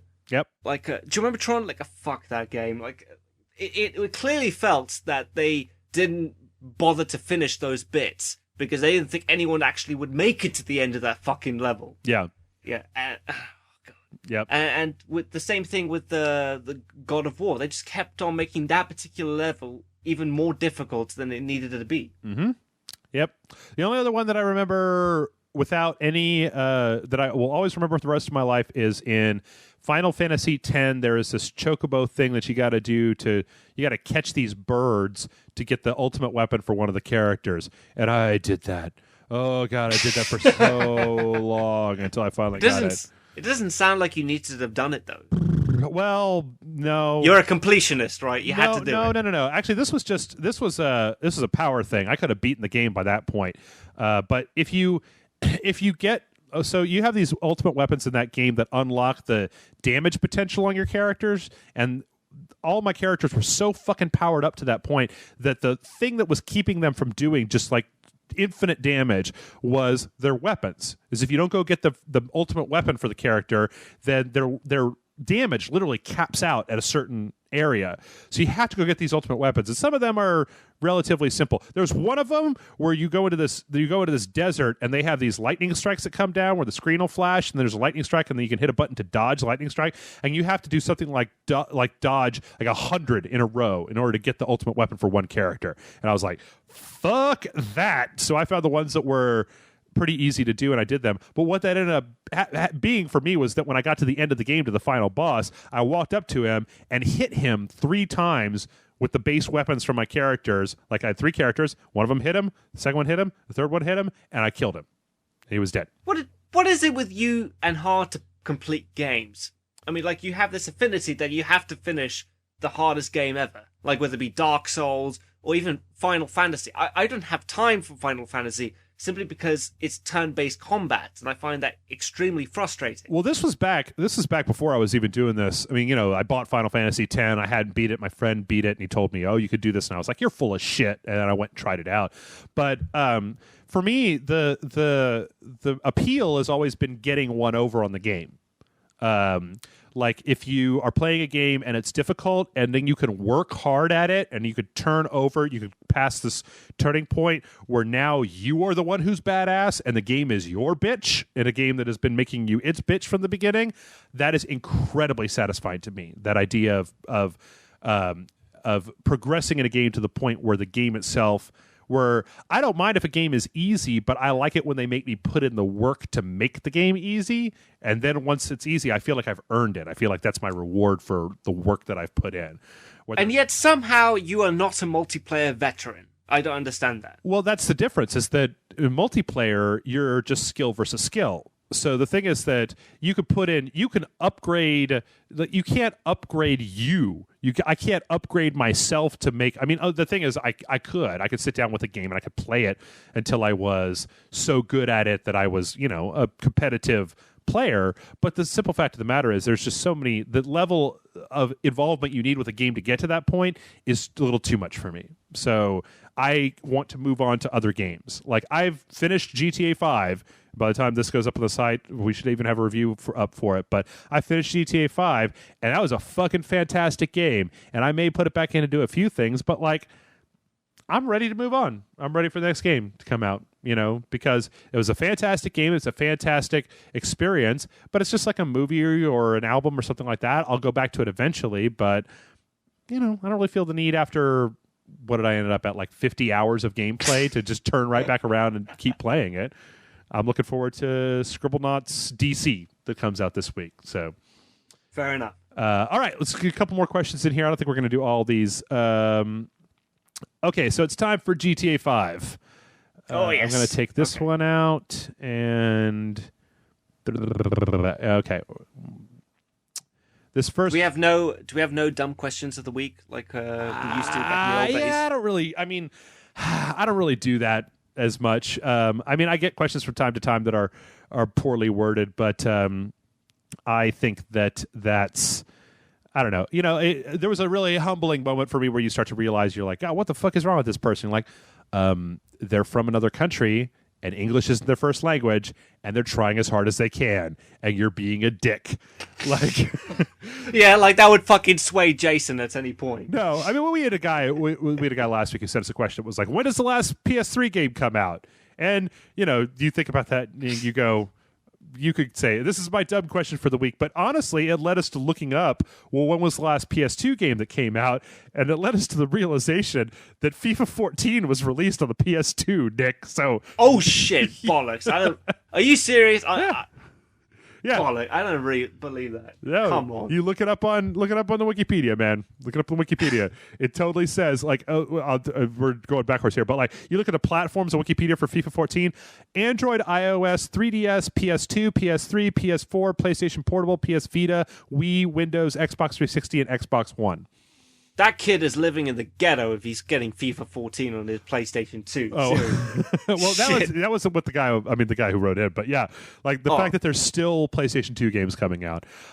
Anyway, all right, let's move on to this first one. This is the one that I think you were going towards, and we'll just address it briefly. We'll see how much of this we can get on. We're already running pretty long today. Hey guys, been a fan of the site since the old days. I go by Pub Monkey on the site. First time emailing. My question is about reviews. I understand that they are objective in the reviewer's opinion, but to me, there is just some amount of opinion that shouldn't affect the score of a game.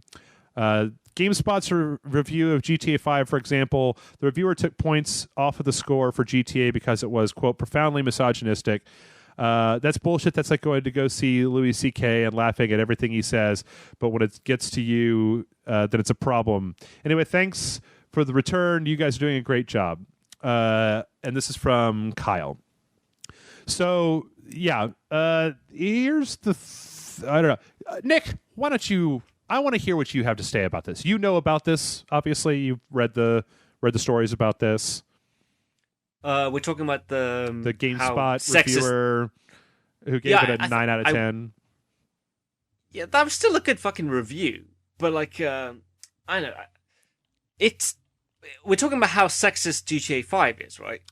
Well, I think that, okay, let's address this in two different ways, first of all, okay? Here's the thing. The person who wrote this question, this is what I wanted to say. The person who wrote this question, they start out by saying that reviews are subjective and that the reviewer's opinion, he says, but to me, there is just some amount of opinion that shouldn't affect the score of the game, okay? I am going to disagree with that. As am I, yeah. When Rage first came out, there were loads of people who gave it great reviews and they enjoyed it. I was just giving my opinion as to why I thought it was a piece of shit, simply because the texture pop-ins was on the PlayStation 3. Right. Okay. I thought that was unacceptable for a Class A title. That's simply my opinion. You could take it or leave it, but that's what I thought of it. Right. See, okay, and here's the thing that I think gets lost in this, okay? Nick, okay, this is real. I'm tiptoeing around on this because I don't generally like talking about this too much because I have a very mixed opinion about this misogyny in video games and that sort of thing. I fall kind of very squarely in the middle and sometimes on one side, sometimes on the other. But here's the thing. you can say you've played Grand Theft Auto 5, right?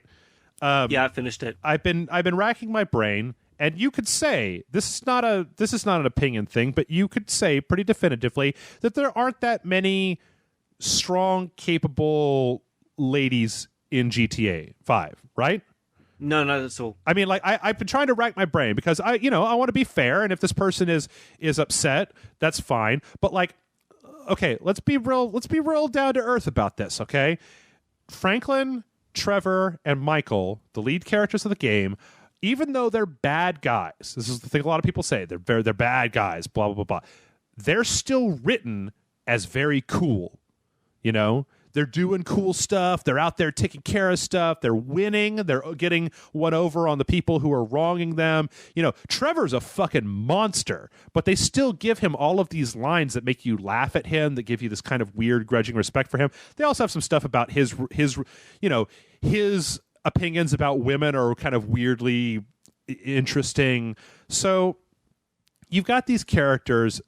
Like, I wouldn't say that everybody in the game is fucking deplorable, but there are very few female characters in the game that are front and center, like real powerful women, right?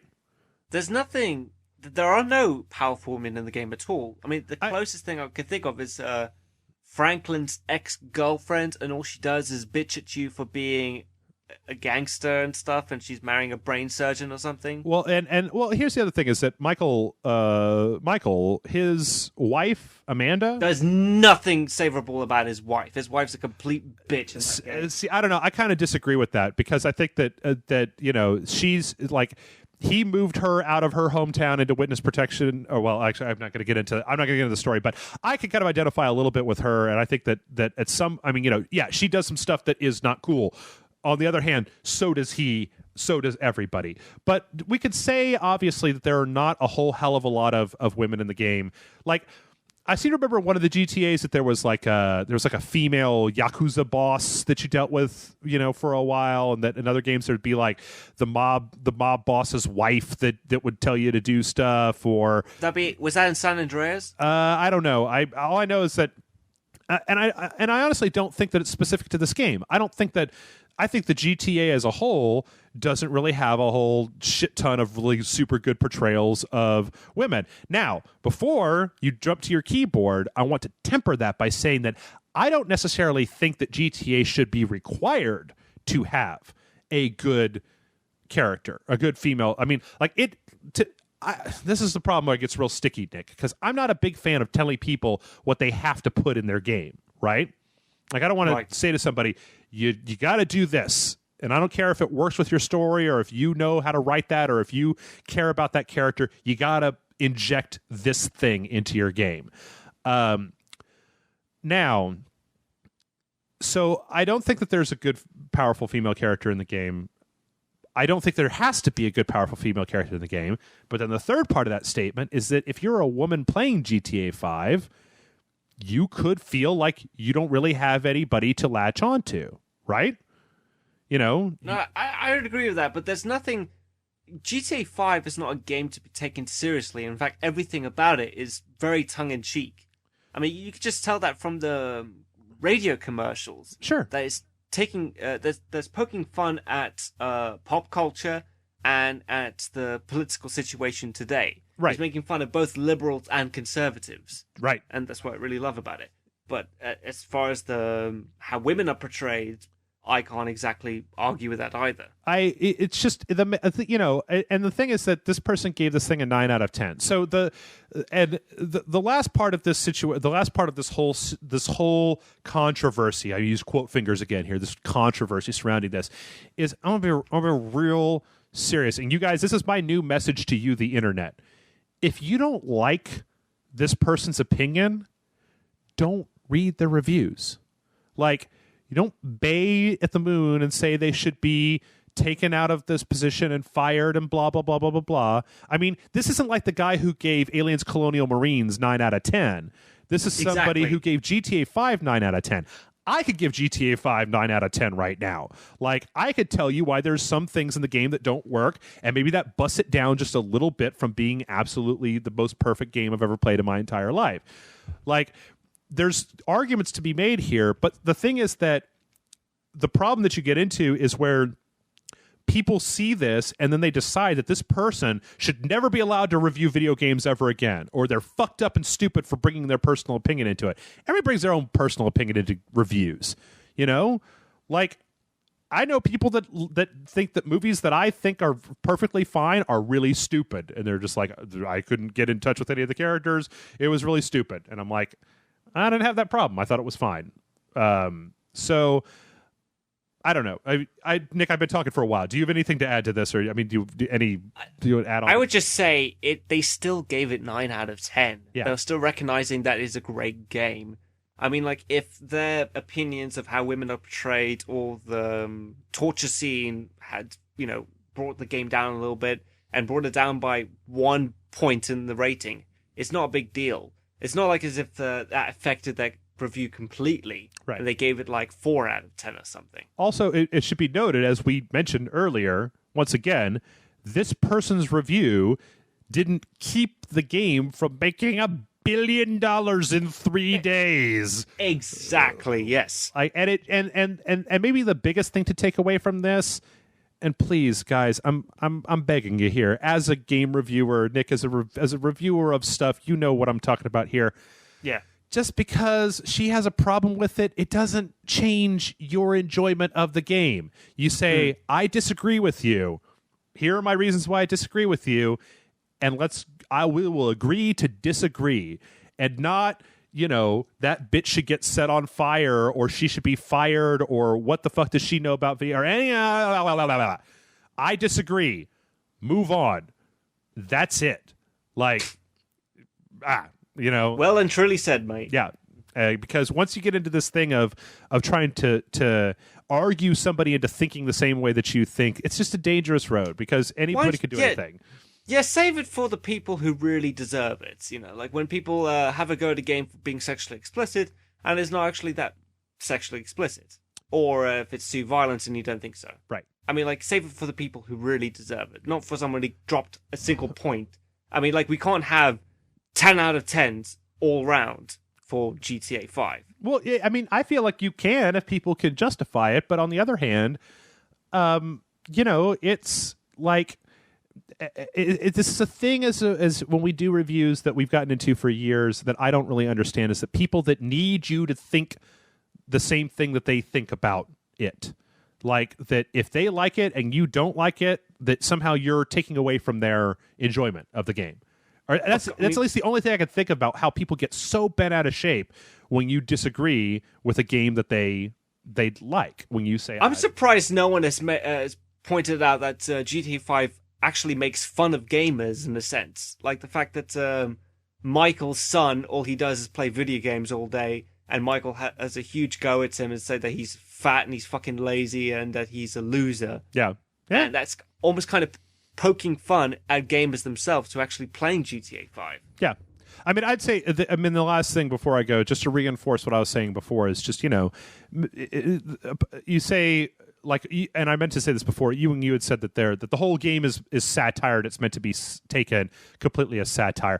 I don't necessarily get on board with that, mostly because, like I said, Michael and Trevor and Franklin are written in this very cool, capable, crime heist guy kind of way, to the point where, like, they're over the top, but they're not so ridiculous. I mean, and they may even be parodies, but it's a cool parody. You know, it's something where it's like, you know, when they succeed, you go, yeah, fucking stick it to the man, you know, or whatever. And so I don't know. It's a grindhouse movie experience. Yeah, it feels like to me. Yeah. And I don't know, that this is not the end of this conversation by any stretch of the imagination, but for the people who come to Rage Select, I can't talk to everybody, but I can talk to you guys and just say, please, for the love of God, if you want to have an argument with somebody on the internet, don't ever threaten them physically. Don't ever say they need to be fired. Don't ever, like, you know, I'm going to burn your house down. Just, I mean, you know, like, if it means that much to you, I don't know, I don't necessarily think it should even mean that much to you. Like, if just be respectful of people. Like, you know, I don't know. That's weird coming from this website, I know, but seriously, it's. I keep reading every day these stories about women on the internet who just want to have a good time with a video game, and then people are just like, you need to fucking get thrown into a back of a car and killed or something like that, and it's just like, what? No, fucking who cares if you? All right, whatever. I like to think that's makes nothing of your audience at all. Like, there's no one in the audience who actually would do something. I would like to think so as well, because we're a classy podcast, and we got some classy folks here. So I hope that none of you guys in the comments do that stuff. And I'm not saying that you do, but if you do, cut it out. And if you don't, good for you. There you go. All right, 2 more questions and we're out of here. First one, hey, Jeff and stand-in this week. By now, I'm sure you're sick of hearing about the controversial scenes that happen in Grand Theft Auto 5. Do you think if more adult games made more use out of the AO rating instead of making everything M, there would be less backlash when games like these are released? I get that an AO rating prevents the game from being sold in most retail stores, thus becoming a sales problem, but perhaps every adult title shouldn't be M just so it can be sold at Walmart. Do you think that properly rating adult games instead of slapping an M/Peggy 18 on them will create less controversy, as it will then be less accessible to underage gamers? Thanks for everything you do. You know how awesome you guys are, Tony. Could you explain to me what AO means? I mean, I'm sorry, I'm British, so I don't get what these American ratings mean. AO is like Peggy 18. AO is like, let's see. I will read it to you off the ESRB website. The ESRB here is the Entertainment Software Ratings Board. And they're the internal regulatory body that makes the ratings for games here in the United States. And the ratings tend to go, the ones you see more often are E for everyone, T for teen, M for mature, and then AO for adults only. T is generally considered suitable for ages 13 and up. Here's the thing. Like we've talked about how stupid this is before in the show.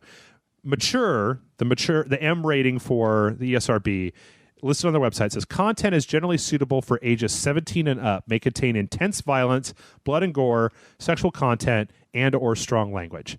AO is adults only, and that is 18 plus.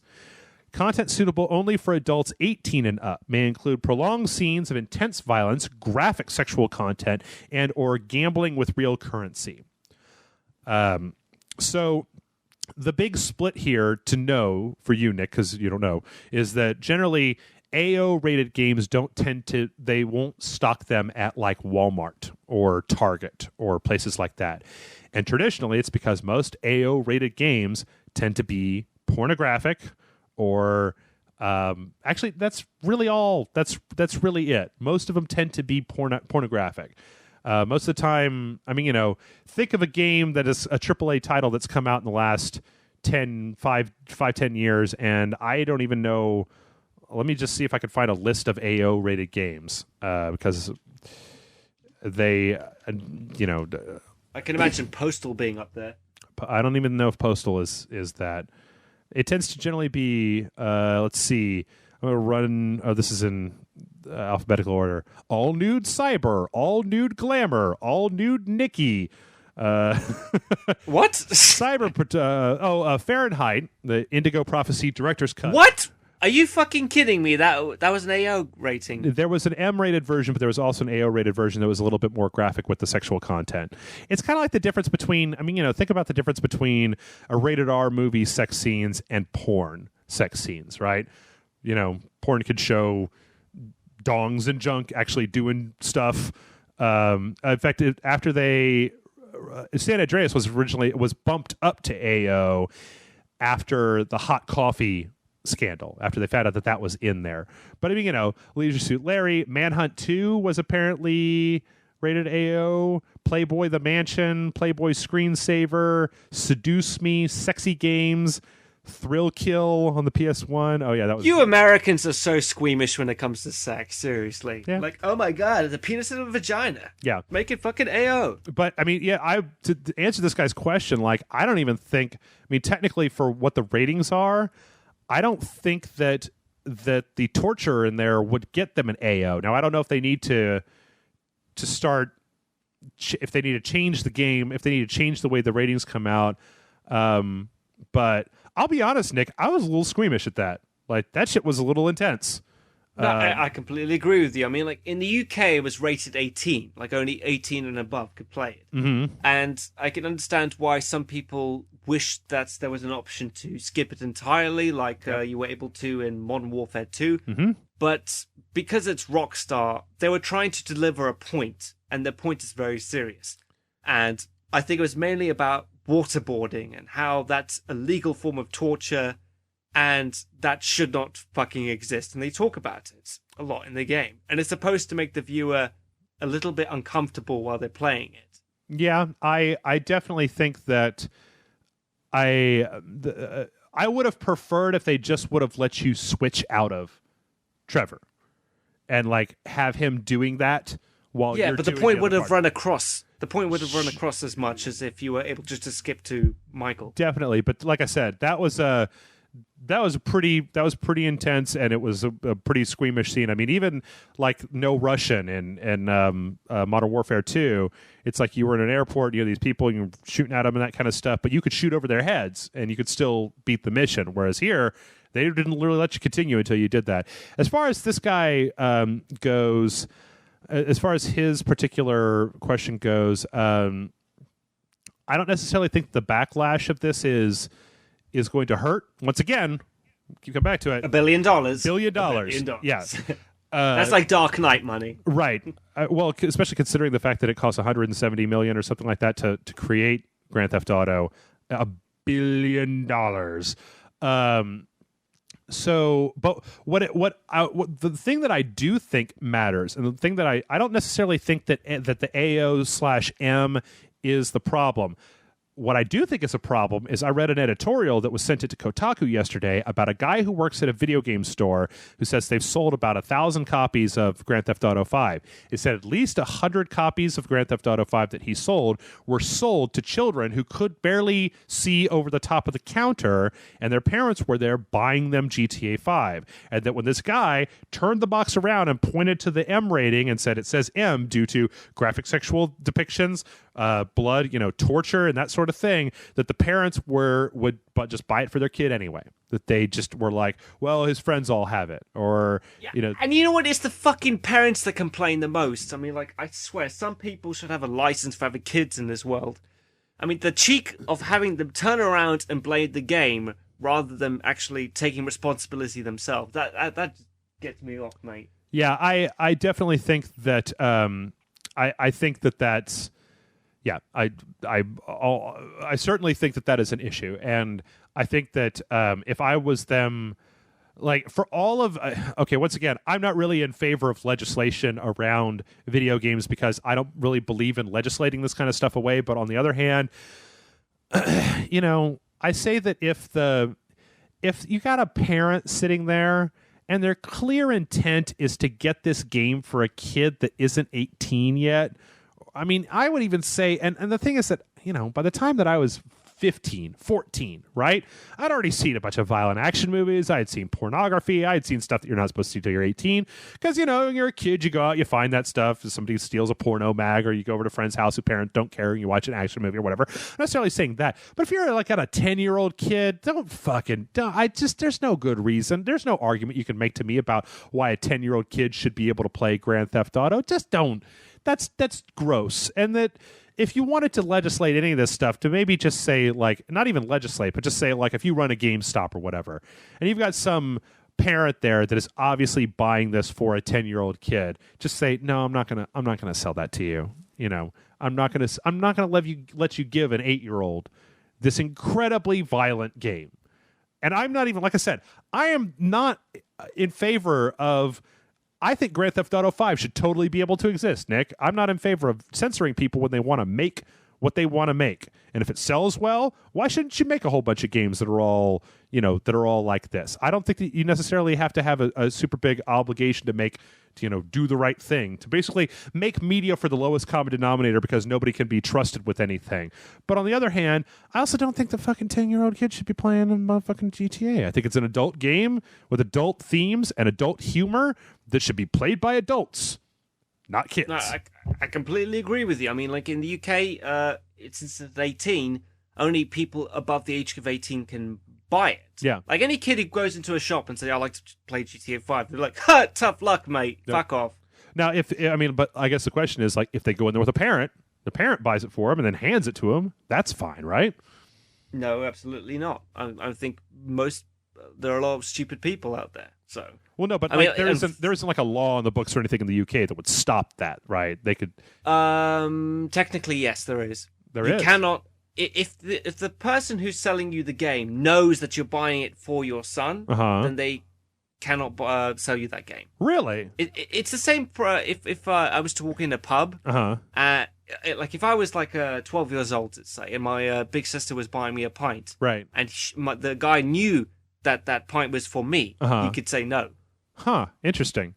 I don't know. This is another good question for you guys to maybe come down in the comments and just say, what do you guys think? Do you think everybody should just be allowed to play whatever they want to, or how would you folks listening at home get around this? So, like, oh, go ahead. I just hate the hypocrisy. That's the main thing at the end of the day. Mm-hmm. For those parents to buy their children GTA 5, and then when they find out it's violent, have a go at the game developer, rather than reading the MA caution at the back of the game. Right. And I mean, it factors more into it also factors into just this idea of, who are we to hold accountable for the development of people? Because I know there's evidence out there that says that there's no way that violent video games don't necessarily affect children as adversely as people tend to think, and there's studies out there that say that they do totally affect them as bad as people think. And I don't really know what to think. I think you kind of doctor some of this stuff to make it come out whichever way you want to. It's just when I play that game, I go, there's a lot of things in this game, like when they talk about the commercials on the radio for Fleesa, right? Where they're talking about getting bailouts or giving people loans that they can't afford and stuff like that. That's not anything that children are going to find funny. They're not going to hear this stuff based on the U.S. financial crash and go, social commentary, ha ha ha, or like the vapid LA culture that they rag on throughout the entire game. Like, 8-year-olds aren't going to know about, the people in LA selling their scripts and being free range vegan, blah blah blah blah. But so that stuff I feel like is going to go over their heads. And if you just want to get something where a kid could just shoot stuff, I honestly think Saints Row. I mean, fuck, man, have I put myself in this corner, Nick? But like, I honestly almost feel like Saints Row would be more. If you're going to have a kid play a violent open world game, I think Saints Row 4 would be a better game for they to play than Grand Theft Auto 5. Because in Saints Row 4, you got superpowers and lasers, and you start as the president, and you've got a dubstep gun, and there's aliens, and like, this is obviously a fantastic fucking world. Whereas in GTA 5, you walk into a strip club and pick up a stripper and take her home, or you go to Jeff. It feels like you're trying to justify the thinking of morons by this point. Yeah, maybe. Okay? Maybe. Yeah. I don't know. I just assume that kids not be allowed to play Grand Theft Auto 5. Which leads us to our last question. And basically, we've kind of already answered this, but we could just chime in here. Hey, guys, I've been playing GTA 5 since it came out, but on the second day, my 9-year-old nephew and his buddy walked in on me and caught a glimpse of its awesomeness. I had to let those little bastards play it. They don't speak English at all and are only driving around, chasing cars, beating up a pedestrian here and there, but I still can't shake the feeling that I shouldn't let them play. So my question is, am I a bad person? Keep being classy. Greetings from Hungary. Balint or something like that. I don't know what the little thingy over the A does. Balint or whatever your name is. Is he a bad person, Nick? I don't know, because like I can't. I'd be a hypocrite if I said it myself. Because like I remember when my little brother was watching the Teletubbies when he was really little. Mm-hmm. This is when they were still big. And I got so fucking sick of him watching it every day, because when I had breakfast and went to school, the Teletubbies would be on. So one day I said, you know what, fuck it. I'm going to show you a good movie. We're going to watch Jurassic Park. It's about dinosaurs. Mm-hmm. And he's like, what's a dinosaur? Exactly why you should watch it. Right. And since then, I kind of showed him a lot of these violent films. Mm-hmm. And he's become a completely normal person. Like he doesn't get freaked out by violence at all. In fact, he sees it he's not a total psycho killer. Like absolutely not. No. He sees it as a laugh. Like he loves Schwarzenegger movies. He loves all these Sylvester Stallone movies. He just sees it as a form of entertainment. Yeah.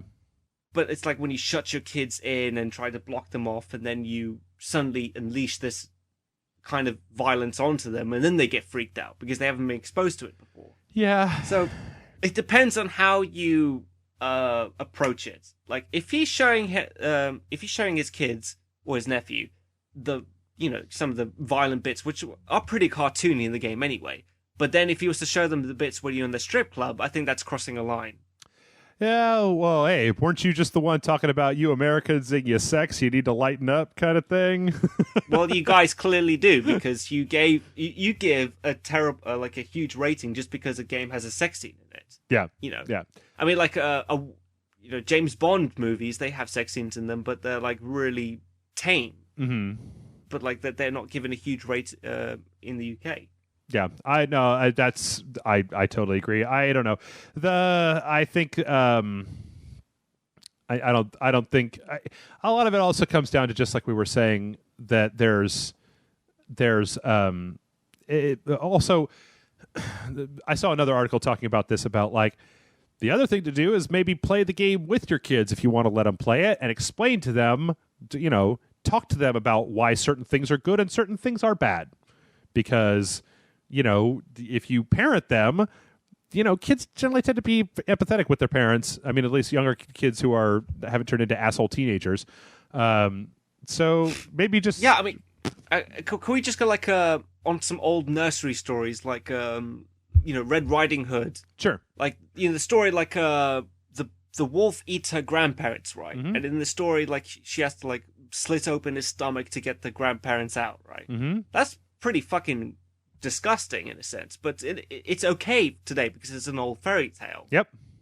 But like, I think the same way of thinking could be applied to some modern films or to video games. It's just, if you explain it in a good way, then a child will just go think whatever of it. Yeah. It won't faze them that much. Yeah. I mean, you could even like, hey, if you're their big brother or whatever, you could even be like, all right, I'm gonna. You could play this game. You could drive around. You could take some cars. If you start shooting up cops, I'm gonna take it away from you. I'm not gonna let you play it anymore or whatever. Yeah. So, I don't know. All right, well, that's all of the time that we have for today, and we've already run way this shit over. So before we leave, if we can't do the show without your questions, so send them into mail@rageselect.com. It's mail@rageselect.com. Nick, have you finished up that first video you were talking about in your video series, your historical video review series? Unfortunately not. I got held back, but I'm still working on towards making it a reality. So the moment it's done, I will let Jeff, and I appreciate any of you guys coming to check it out. Okay, cool. Well, until that point, hey, thanks for coming on, Nick. I feel like we've been talking for like a day. Now I've got to record a bunch of other stuff. I had fun, man. It was a great time. Cool. Well, all right, folks. We will see you later. Good night. Good night.